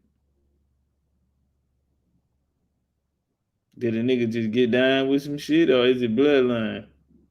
That's what I be wanting to know. Is it bloodline? Yeah, what is the family story on that shit?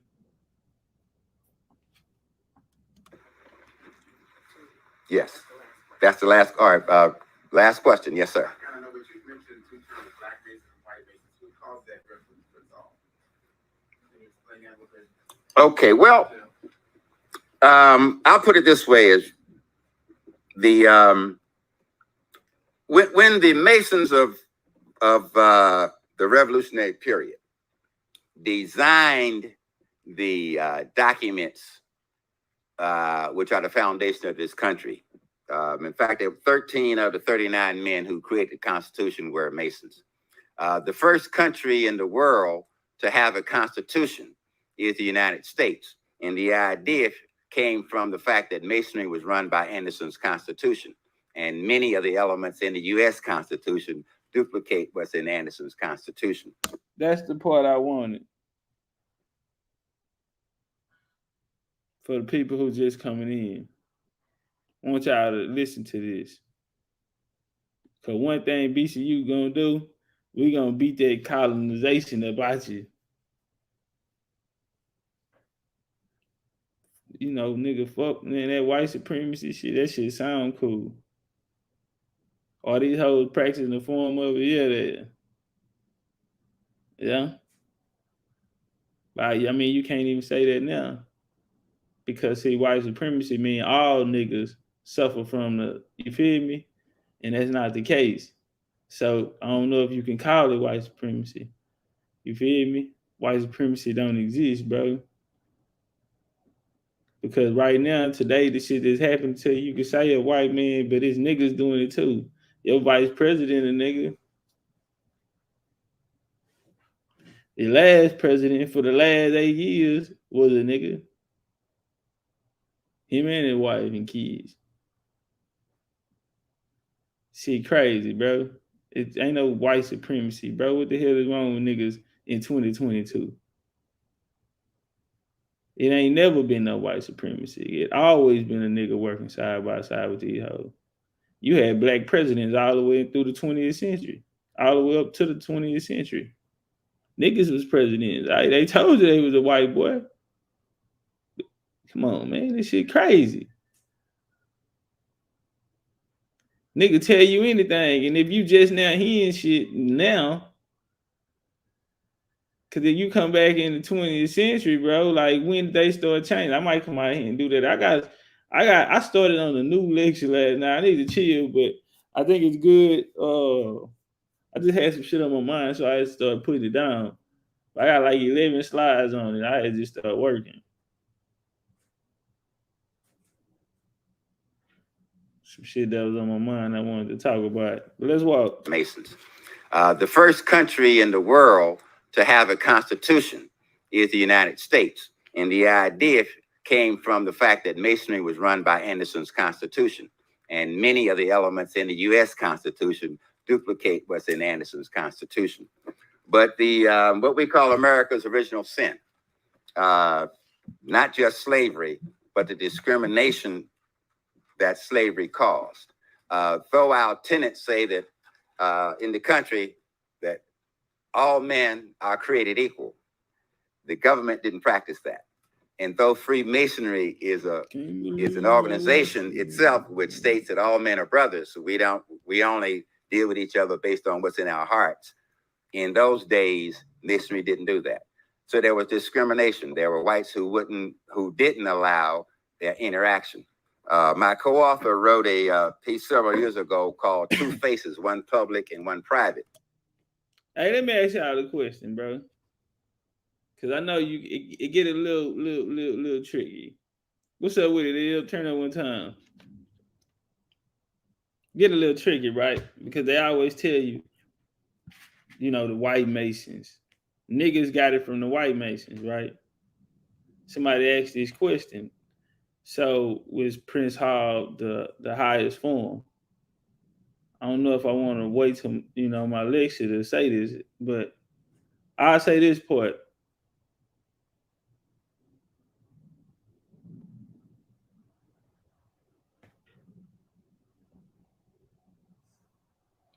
I'll say this part. What was the difference between the Prince Hall and what they was calling the white Masons, who he said didn't want to let them practice?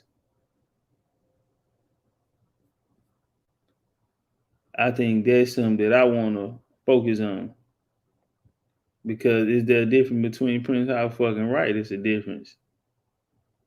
Is it something unique about it? You goddamn right. Do it got something to do with Indian shit? Got a lot of shit to do with Indian shit. Everything to do with some Indian shit. We gonna what? Come on, bro. The writing is clear. It's right there on the wall. Why are they separating it? What's different about it? And then you look up and all you niggas end up in it. All your granddaddies and shit end up in it. Come on, man. Ask me no shit ass question like that, nigga. Your granddad and them coats still hanging up in Big Mama in the room back there. He's sneaking off on y'all niggas' ass after he go over there with his other family. He's stopping by the lodge. Ain't you an Indian? If you an Indian, nigga, granddaddy was an Indian, nigga. Why all you Indian niggas end up in some Prince Hall shit? Why y'all like that kind better than the other kind? Y'all like that one better than the other kind, don't you? How y'all niggas end up in it?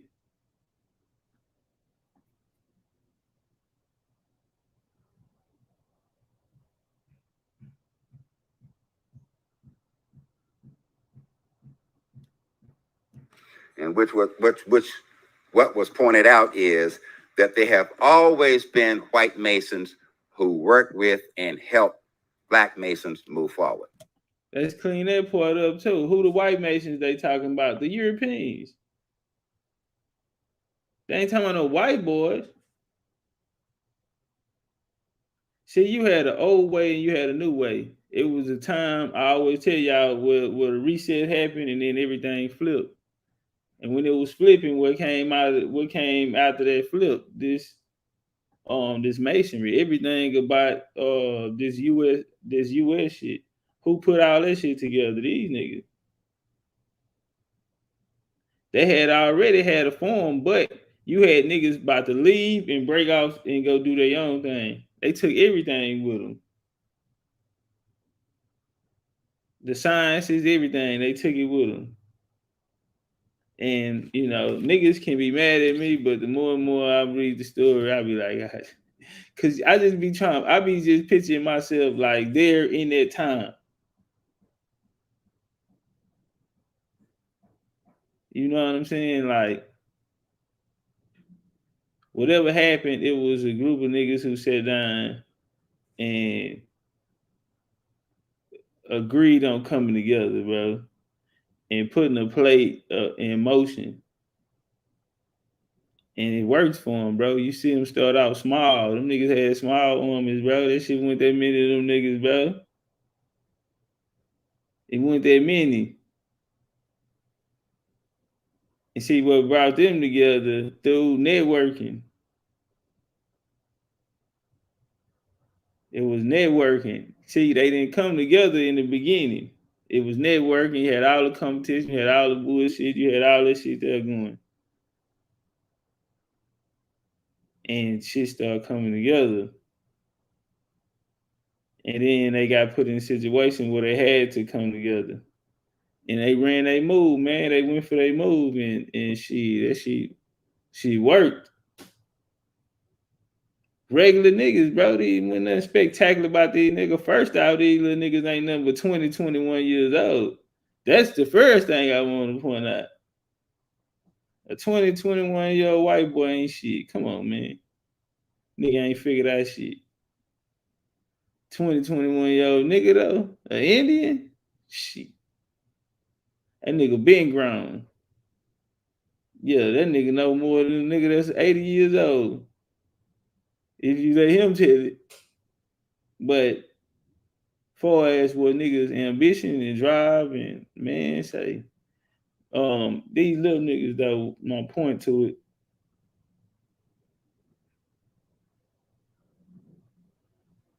Yeah, so hell nah, man. And guess what? The niggas who they was going to go get was young niggas.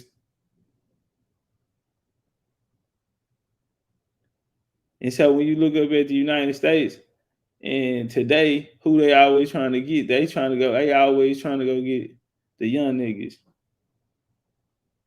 They got them running around the court and all this shit there now.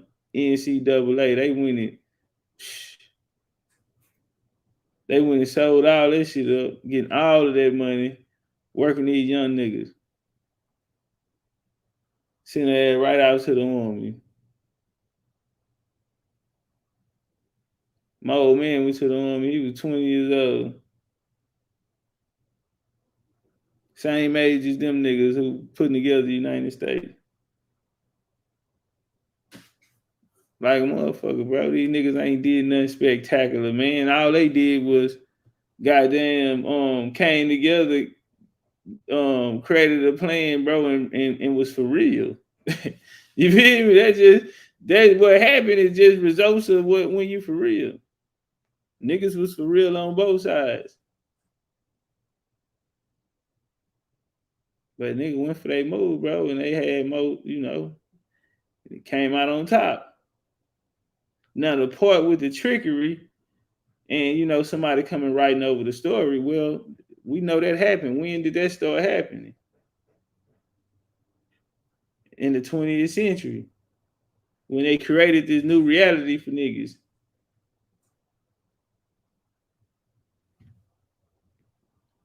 Did the Masons have something to do with it?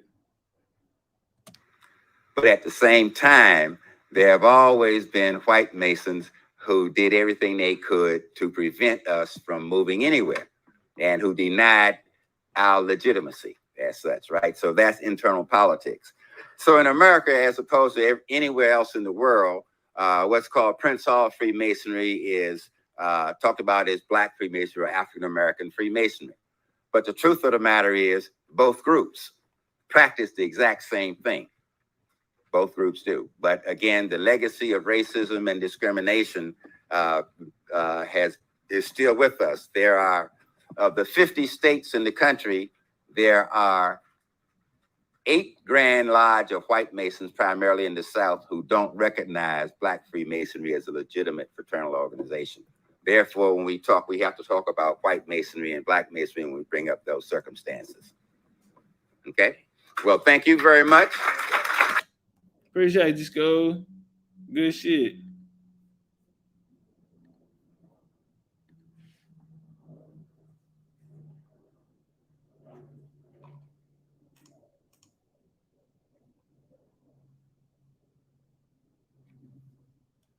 Hey, this Rod Hayes and Dane Calloway. I ain't know them niggas did a bill together. I wouldn't say a bill, but dealing with history in general, and on top of what happened with us as a people, the indigenous people of the Americas. Because the indigenous people of the Americas, the story doesn't start in 1492. That's number one. The American government starts in 1776, and it wasn't that long ago. When you look at that, our history stretches longer than both. What you're referring to in 1492 is a foreigner's arrival, and them not knowing about this land. They landed here, foreigners land. Let's not even mention Christopher Columbus, just as foreigners, 1492. Okay, so that was me listening to Dane Calloway earlier. After I couldn't figure out why I couldn't get my thoughts coherent on the last video, and the sound cut out at the end. But it turns out I was hungry and I didn't know it. That's right, free Larry Hoover in this motherfucker. hey, look, our family. Hey, let's get to 100 likes. Hey, let's get to 100 likes, family. So the questions that I'm getting is, why Larry Hoover? Out of everybody that's in the leadership in our community, why Larry Hoover? It's real simple. Larry Hoover is the chief of my clan. The clan of the... So the captain was subject to the navigator. The navigator named person on the ship. But Larry Hoover is the chief of my clan. The clan of the Black Gangster Disciple Nation is also in alliance with other tribal nations on the land. This our shit.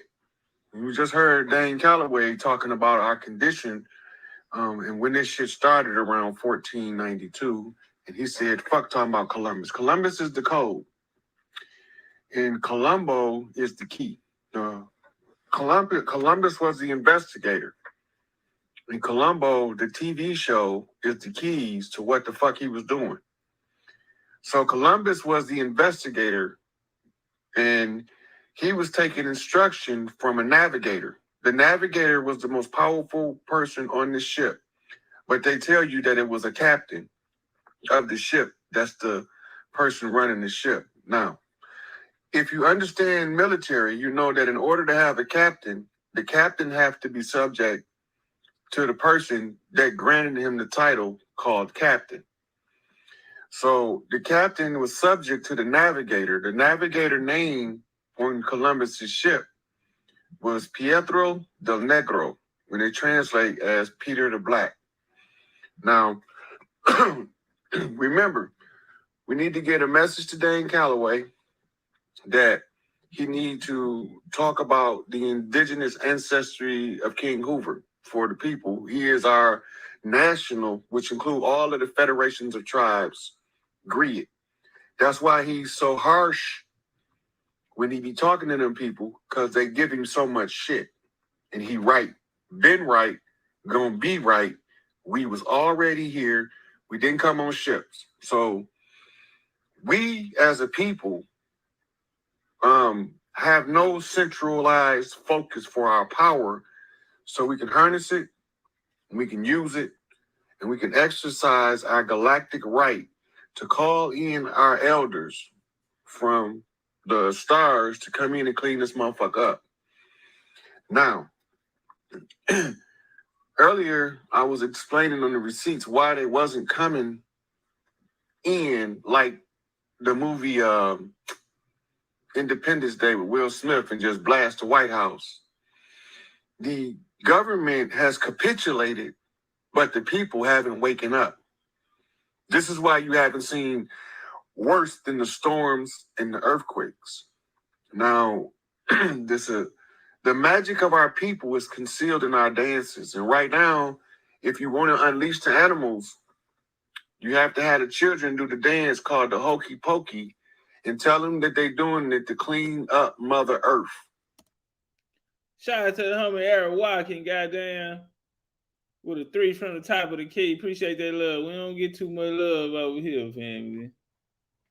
So appreciate that love. Hey, Tiffany, what part of Texas you from, Tiffany? Tiffany, baby, what part of Texas you from, Mom? We want to clean the earth of anything that don't belong here. And when the kids do the dance called the hokey pokey.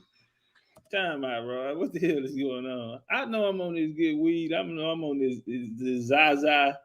Say, man, they done gave me this shit in the cone, man. They done rolled it around and some shit, man.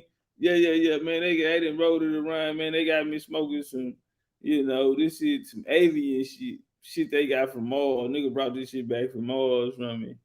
But I know goddamn well you ain't saying nothing about do the hanky-panky, nigga. Turn yourself around and throw your hands in the air. I know goddamn well, nigga. What is maybe I need to rewind this, nigga. I'm trying to figure out, cause nigga, I thought Dane Calloway and Rod Hayes, nigga, was finna do like Jamestown 1619 Christopher Columbus bill type of shit.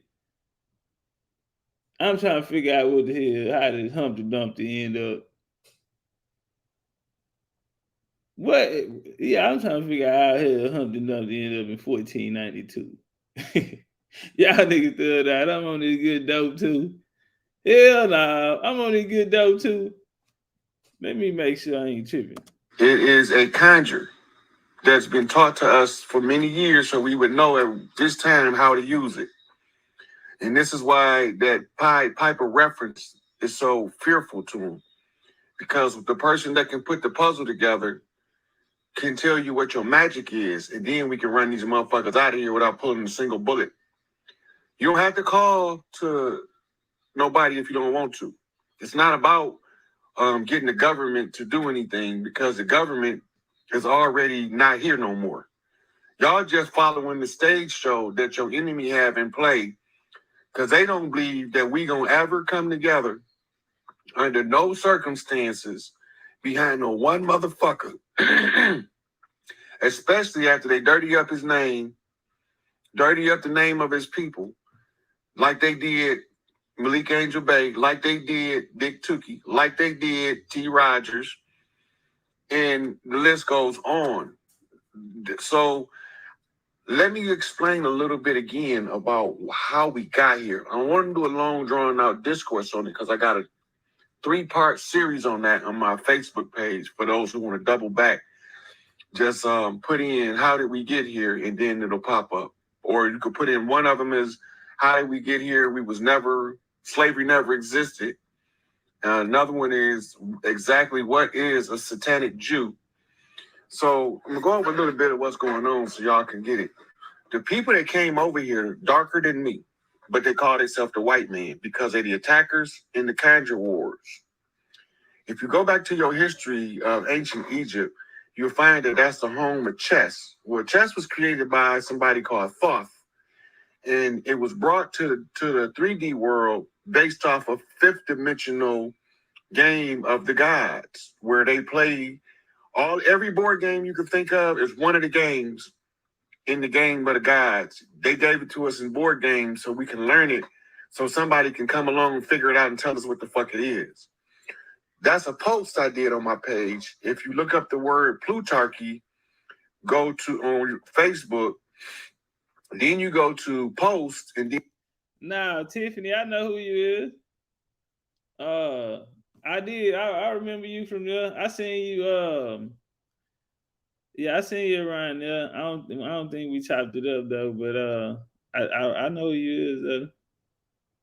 Then you go refine post and you type my name in under who. It's a Plutarchy post that pulls up just the game of life, just like Monopoly. But the Plutarchy is the global, it's actually the takeover of everything from the central sun, what we call our sun, to Pluto. That's why it's a plutocracy. Pluto is supposed to be the furthest planet from the sun. So everything from Pluto to the sun was at stake in this Conjure War, which draw the Galactic Federation in. But the wager on the war was everything in that versus us. We would become a perpetual slave if they win the war. They lost.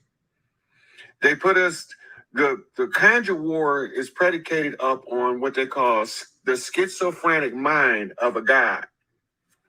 In other words, I got one in there called a guy with dementia, and it's talking about regaining the mind.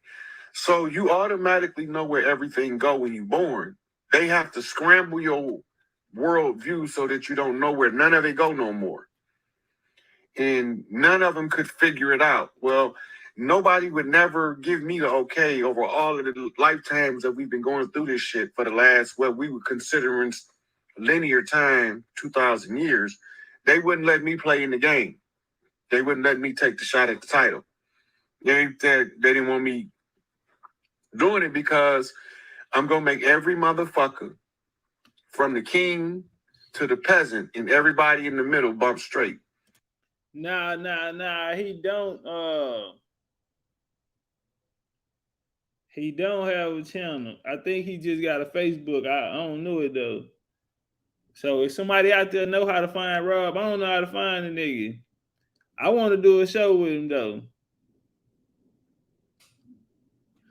Yeah, I want to do a show with him though. Hey, look, check it out, man.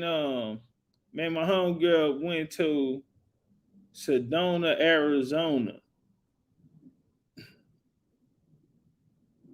Bro, I ain't know that place was that beautiful, man. Sedona, Arizona. I'm kind of disappointed now. You know, I wanted to see Montezuma, but I really wanted to see it. But y'all, them niggas that keep pulling their source. You know, we want to show these niggas, man, let's go out there to the sources, bro. Let's go become the source. You feel me? Let's go become the source. But this goddamn Sedona, Arizona, bro. What the hell them folks had going on up there? Hold on, bro. Let me pull this shit up. What the hell?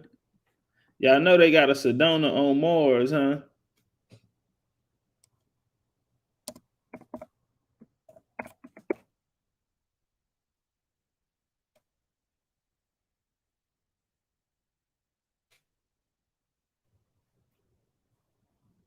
Yeah, man, I ain't know that. I didn't know they had all this going on out there. Boy, they out there hiding it out there in the desert. That's why they don't want too many niggas out there.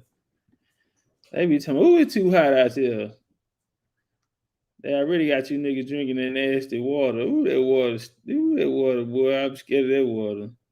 I know y'all be thirsty though, boy. Boy, say, man. Okay, what we got here? Hold on, y'all. Let me find it. See, these pictures trash, man. My homie had a video. She just filmed it live. Hold on. Say, bro, that West Coast different. Man, let me tell you East Coast niggas something, man. That West Coast different, man.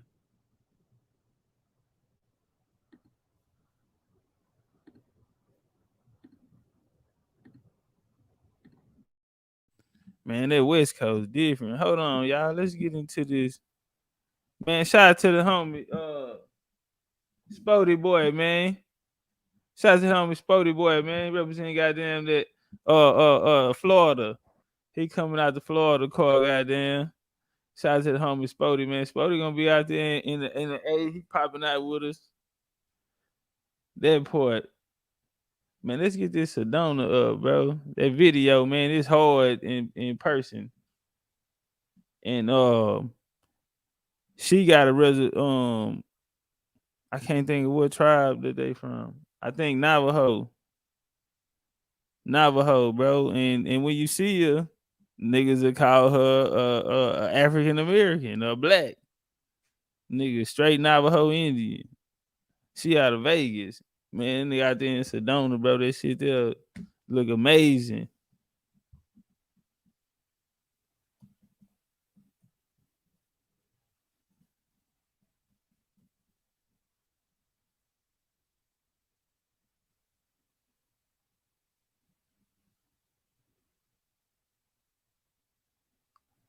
You know, hold on, let me show y'all this shit. Let me get a better picture.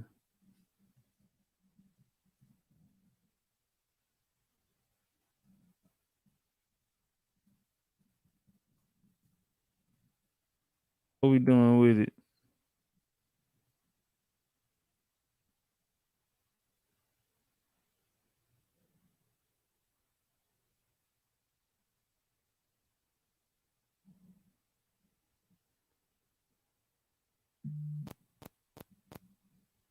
All right, let me share my screen.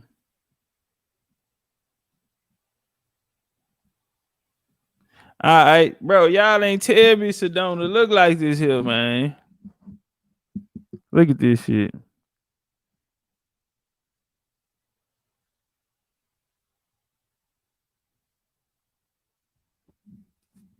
Yeah, I'm trying to see what they had going on at the top up there, bro.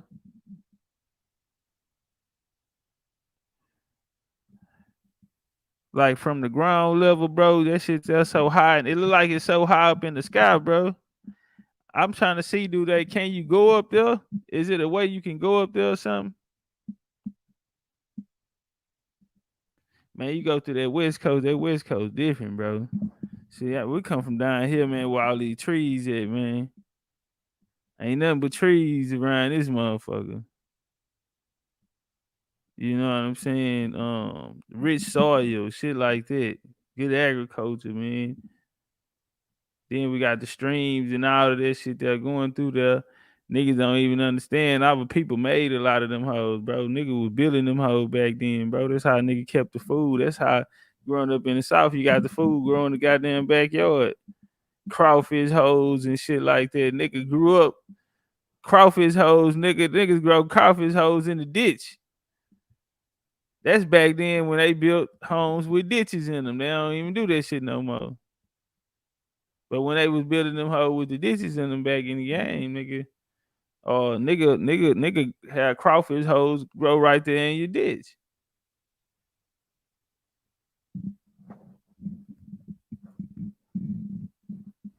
Yeah, that West Coast hard, man. I want to look at that shit. Y'all see that in the background, bro? They say this where the guards. This the land of the guards. I'm gonna tell you something, bro. Bro, we gotta go to this shit, fam. Y'all want to, man? I want to see it for myself, man. We gotta go out there and see this BCU. Real talk. These other niggas don't want to do nothing but talk. We gonna go out here and see it. We pulling up.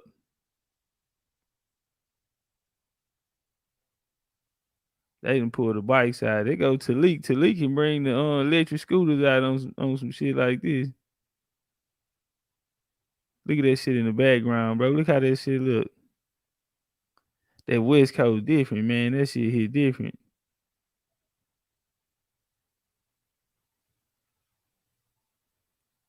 It's different, bro. When I was on the road out there, man, going OTR, man.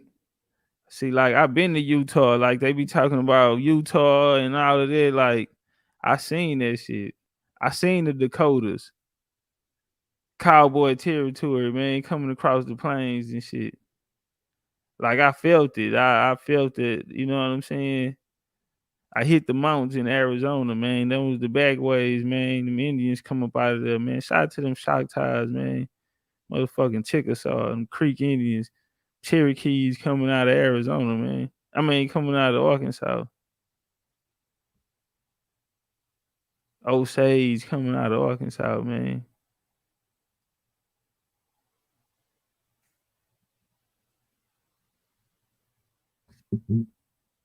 Man, we gotta pull up. And y'all know we're gonna get pseudo on you niggas real quick. But is a region, Cladonia is a region on the planet Mars that has attracted both scientific and popular interest. The name originally referred to a double feature distinctly colored area that is visible from Earth-mount telescopes. The area borders the plains. Let me go down to my The name, hold on, from antiquity Greek. Cladonia contains a face on Mars.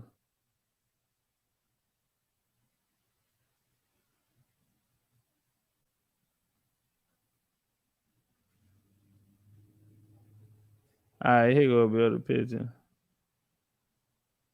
We're gonna get sued on you niggas right quick. What them conspiracy theory niggas at? What y'all got on this? What a conspiracy? We finna go sue though real quick. 18 images of Cladonia region were taken by the orbiters of each of which 7 have resolutions better than 250 pixels. More than 20 years after the Viking 1 image was taken, they visited Mars and made new observations of Cladonia region. And this is what they came up with. So they say this is the sister city to that's on Mars. And they say this is the sister to Cydonia right here in Arizona. What y'all think? Man, going on Joe 47. He say that nigga Root say that the Moors came from Mars. Lord have mercy. Blessed be thy name in the heavenly Father. The Holy Ghost.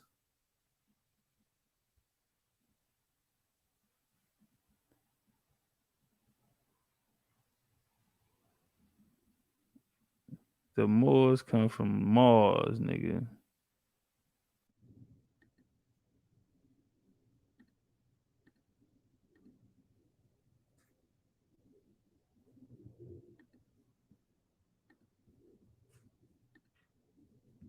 Hold on.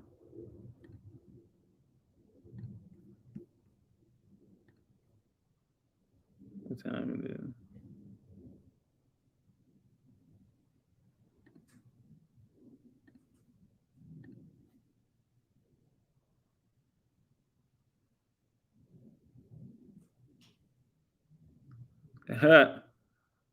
Say the Moors say that in his defense, not all Moors, but you know.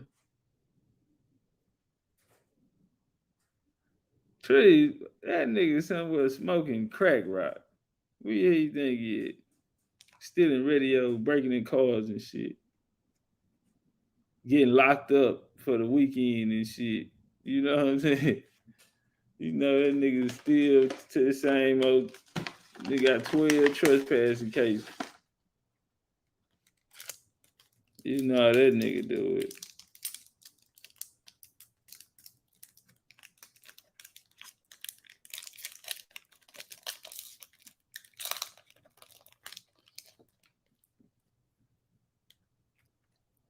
Eb, you still in Mexico or you came back?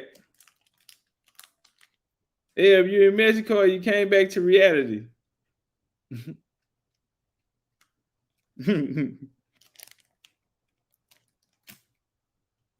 You came back to reality yet? Every time I go somewhere, I had this little feeling, right? I was on a plane one time. And this couple, they was trying to sit by each other. You know, they ain't by their seats or whatever. So they was trying to sit by each other. So they was asking people, hey, do you mind if we And this guy, he was gonna give up his seat. And the husband like shook his head like, nah. So the wife was asking people, can I? The husband shook his head, nah. Some cold shit, huh? He didn't want to sit by. He was hoping they didn't put them by each other. And he brought his hat down, you know, white boy style. You know, when you palm you palm the whole head, the back of the head, and you come forward with it, that's how he put his hat on. Slap that bitch on the back, and then come bring it to the front. And he said, back to reality. And every time I just be hitting that, I be like, back to reality. Why? Well, if I felt there with that nigga said, back to real life like a motherfucker, nigga. That sun hit different, nigga. Yeah, buddy. She said they cut down the gigantic trees. That's what the mountaintops are.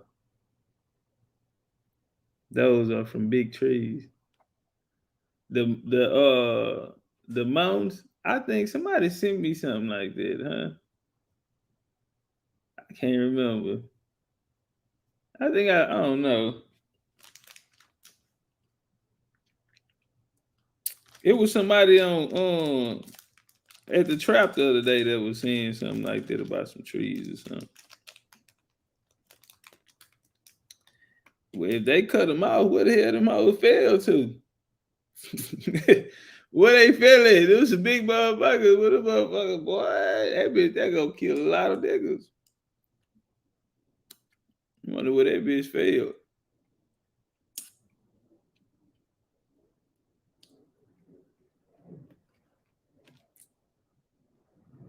Man, we put this candy down, man.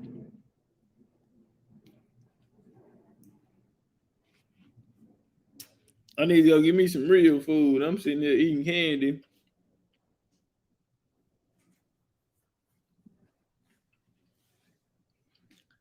Man, he say trees made of gems. Shit, I call fruit gems. Fruit to be gems. Yeah, vegetation, life, nigga, that's gems. Some real gems for your ass.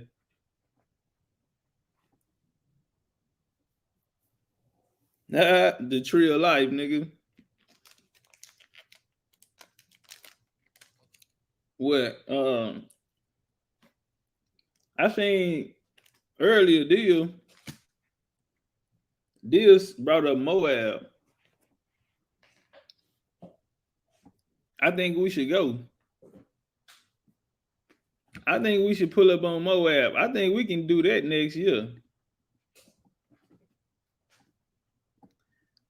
Hey,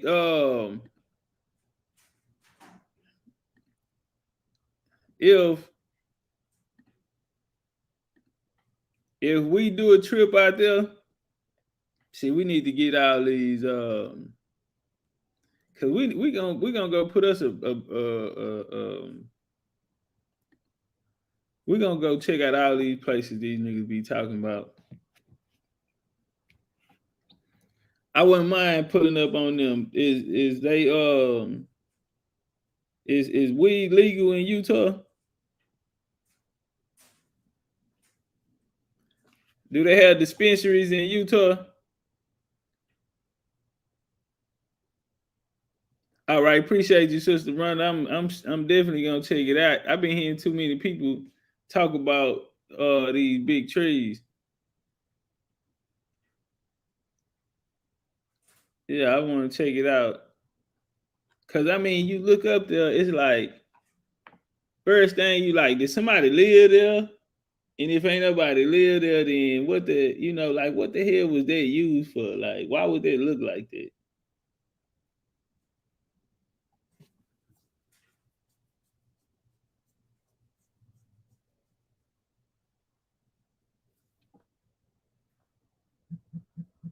What's up with it, OG?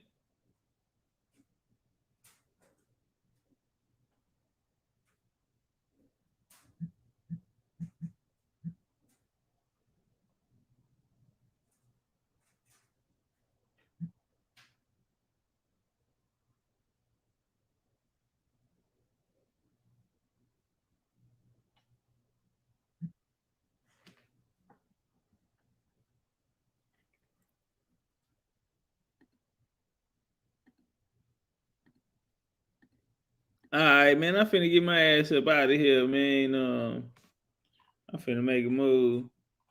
But y'all be cool, like y'all be cool, man. I'm definitely gonna check that joint out. Hey, y'all. If y'all are coming to Atlanta, we're closing registry Sunday. Sunday is the last day.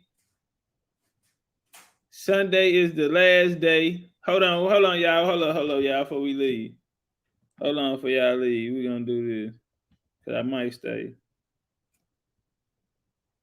Let me send this text.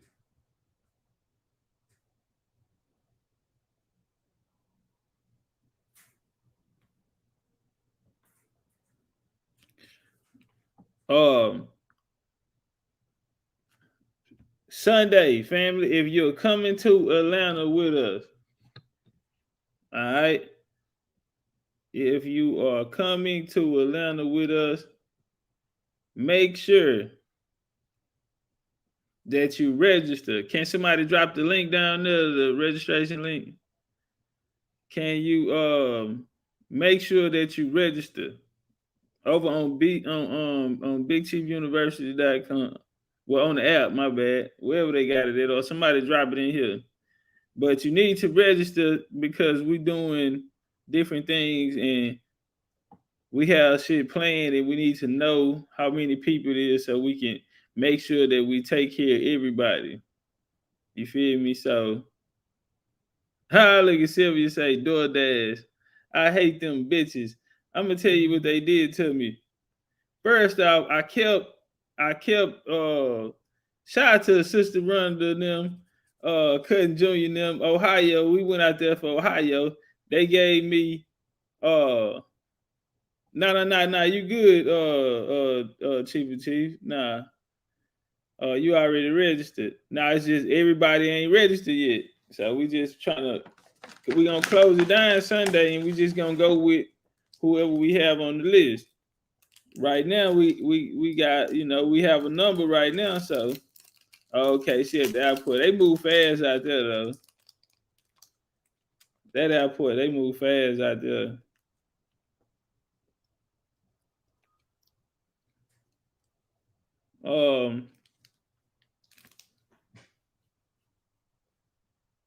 Every time I come out of the hill, I go get that Johnny Rocket. So sometimes I get up there a little bit earlier because that Johnny Rocket gonna take about 30, 40 minutes for them to be done with your order.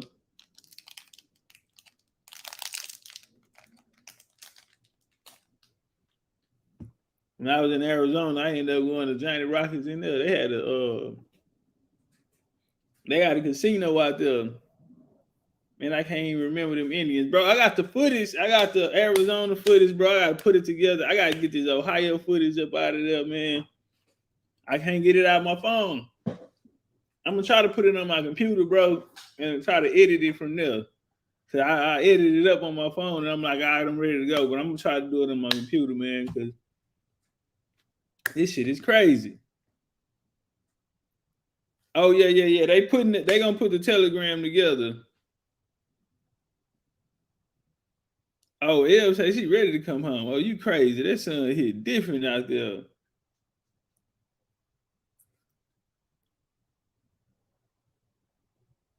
All right.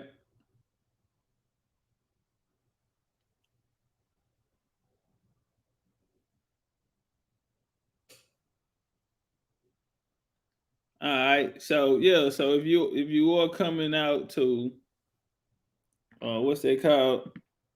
Oh, Atlanta. Make sure we register. Our next meeting is Tuesday. So make sure y'all there 7 p.m. Central Time Tuesday. 7 p.m. Central Time Tuesday. We closing registration Sunday, man. So get in where you fit in, goddamn me. We finna go make some memories. This one gonna be for the ages, man. We're gonna take us into 2023, man, and we're gonna be stronger. We're gonna build ourselves up, man. Then we can go out there and start networking with other Indian communities. You feel me? But right now, we're gonna focus on us, what we got going on. I'm not, because this is my game, bro. Even with the extra shit and all of that, bro, I don't like none of that type of shit, bro. None of this bullshit that's going on around here, bro. I ain't feeling none of this shit, bro. And I'm really just trying to stay focused, man, and not even, entertain the shit, because I know it's a lot of people who don't even know. And, we work so hard to get the energy, you feel me, back on track. And even you know, this little time down, and we end up over here on the backup channel is it was all shit happens for a reason. That's why I wasn't even really just fucked up about that, because I had been trying to get in that place and that space to get the energy right. And then we got over here, we was able to just focus on us and what we was doing there. We got our move, we about to meet up next month, so we was able to focus on us, get around us, no outside energy, no interferences, everything good, bro. But at the same time, everything not good. You know what I'm saying? There's still a little background shit going on, bro, that a nigga ain't feeling from now side. You know what I'm saying? Like, 1 or 2 days, cool, but you know what I'm saying? The extras, the on and on and on, nah, bro. And I'm trying not to say nothing, I swear, man. I'm telling y'all, I'm trying not to say nothing. You feel me? Like, let's just get past the bullshit, man, both sides, bro. I'm down to holler at whoever, bro, about whatever, man, we need to talk about. You feel me? And, we get past this shit, bro. At the end of the day, this all Indian business, man. And, that's how I see this shit, bro. We not finna do this shit, though. You feel me? We not taking this shit in 2023. Square business, bro. Like we done made it to a place in the space, bro, where we out the way. You know what I'm saying? We out the way. Don't nobody come around here fucking with us. You know what I'm saying? Hopefully ain't nobody got our name in their mind. If they do, we so focused on us that we don't even notice. I don't know what the Albos doing. I don't know what the Moors doing. I don't know what the Hebrews doing. I don't know what they doing on side them. I don't know what they doing nowhere, bro. Nigga been locked in. I just been around y'all for, it feel like I'm still high off the momentum because it's not even over with yet. We still planning and like niggas running around in the background, people putting together a list, and we still organizing in the background. You know what I'm saying? We getting ready for the showdown next month. Like, nigga, we around positive energy. We around, love, bro. We certain shit shouldn't exist, bro, and certain shit shouldn't be given life, man. It is what it is at the end of the day, bro. You know what I'm saying? But we trying to preserve something, man, that we can pass on. My game is this here, bro, is to, if you keep the car a certain way, bro, if anything was to happen to anybody, bro, or niggas couldn't be present who know how to push the car, well then, you get a system in place where the motherfucker drive, it's automatic, bro.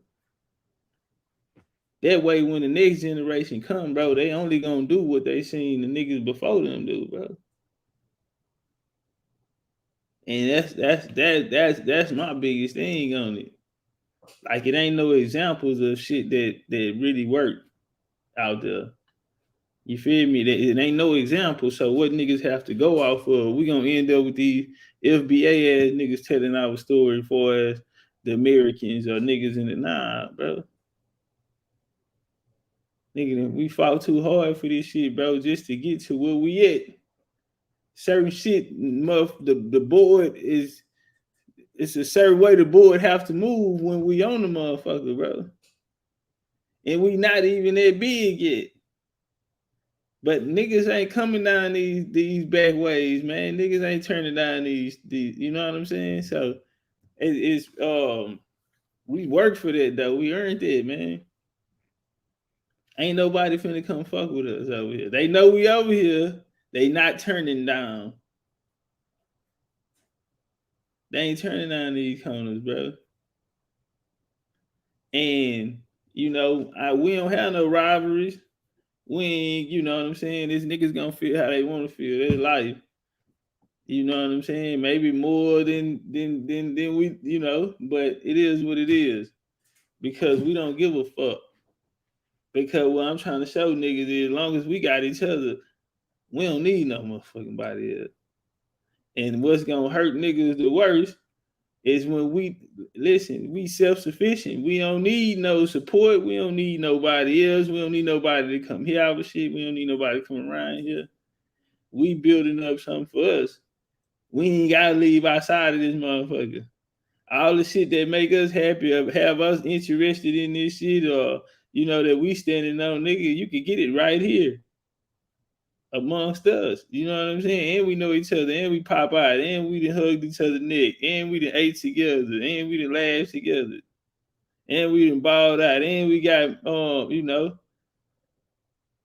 we already got boots put on our car. We done got we done went through shit we got memories together. Nah, man, this ain't no nigga. We ain't gotta come outside, nigga. Fuck you niggas. You know what I'm talking about? That's what kill a nigga the worst. When you don't need them.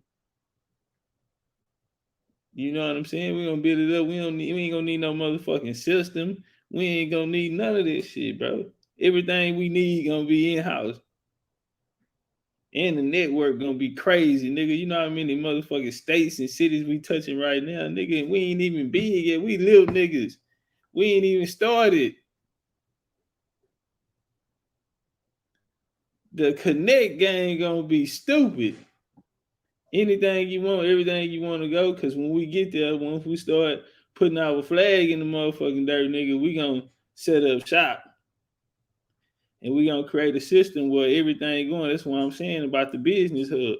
And I don't even think nobody signed up. But this Friday, we gonna do it again, and we gonna under American Indian business. And I want to show niggas how it works, that this shit here can work on a small scale, because I just want to show them an example. And everybody gonna win out of it. And it's gonna be a small little cycle. We only taking 10 people anyway that we gonna do it with. You feel me? And these brands are gonna be households, gonna be household names amongst us in our community, because we're gonna have these products and we're gonna have these things, in our homes, in our families. Like, they gonna know what it is. They gonna, use the shit in. And we're gonna keep it going as long as we know each other. You feel me? And so you always know that you're gonna get some support, and of course, we're gonna have more American Indian businesses come through, or people put we gotta start somewhere. Then once we get us together, bro, we can go do whatever we want to do outside. But it's a lot of other people have a lot of other things going on, which is cool. And we want to see everybody win. You dig what I mean? But we gotta make sure we save ourselves, bro, before we get out here, trying to save the world. So it's a process to everything, man. And you gotta trust the process. It's a slow walk, you feel me? But when you get it, you're gonna have everything you need, you feel me? And it's gonna mean more, because you earned it. You dig what I mean? And in our case, we paving the way. You know what I mean? We're setting the trends for, because ain't none of this shit here. And then not only that, we agriculturalists. We bring in agriculture, which builds civilizations, because motherfuckers will just meet us and then they will leave and go build communities and movements off of our message. Like, that shit there, our way of life, that shit there is how we live. And niggas come adapt our culture and they go build, you feel me? We the agriculture, we the civilization. Niggas they can't take that from you. They can't take, you know what I'm saying? We just live right now. And our voice ain't as, you know what I'm saying? But when we get it, we gonna run a monopoly on these hoes. When we get bigger, trust me, we writing everything down. When we come, we stepping on them. And guess what? They already know it's gonna happen. But see, right now we just going through the process because see, is it's never been done before. So the shit that we doing, we can't. What I always told y'all, bro, we can't be wrong one time. We can't fuck up one time, bro. We got to get this shit right on the first try. That's what's so cool about what we in the position that we in. We got to get this shit right the first time, nigga. This shit like the motherfucking clock count down, nigga, and you got a choice, nigga. Which one you gonna pull? Which wire you gonna pull, nigga? You got a choice, nigga, to defuse it, but one blow that bitch up, nigga, and one stop the clock, nigga. And that's why we here, nigga, in this time, nigga. That's why we came back in this specific time, nigga. And that's why it's rock and roll. Y'all see how crazy the world is right now, nigga? They brought us back in this time, nigga. Because you know what's finna happen? It's a new world order, nigga. Life will never be the same again. In a lot of ways, things are changing from when we grew up. That whole era of motherfuckers going to church, that whole programming of that came from 1860, we faded that generation out. You feel me? So the narrative that's wrapped around Reconstruction, slavery, Jim Crow, you know what I mean? Niggas went nothing but slaves and all that. We would have lasted that generation. That generation right here is fading out. You know why? You know how we can see that? Because first off, niggas don't even go to church no more. You niggas was the last, or you niggas or your kids was the last ones to stop going to church. Bars. Now watch this here. And they run to the AME church. I mean the HBCUs. They kind of still doing that now. But look. We just this shit new. Breaking news. Fuck you talking about? Breaking news, nigga. Now, but this cycle is what I'm saying.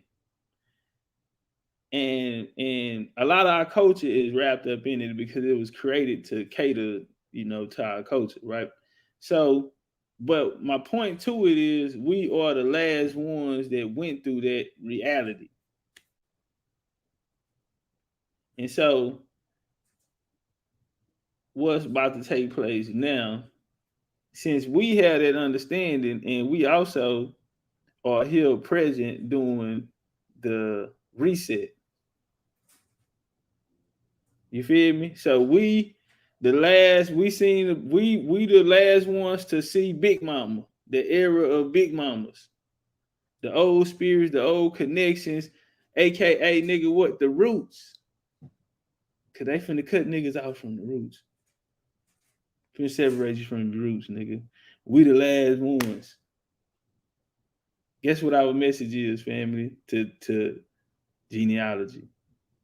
We are here to make sure that connection is not lost. You understand? So we don't have, and niggas be saying why I can't even talk about all the other shit that I studied or learned on my journey. I'm so focused on I'm just Indian, nigga. Just our history, nigga. Cause I know, nigga, if anything, nigga, it's we out of there, bro. I'm talking about that quick because they clipping your roots.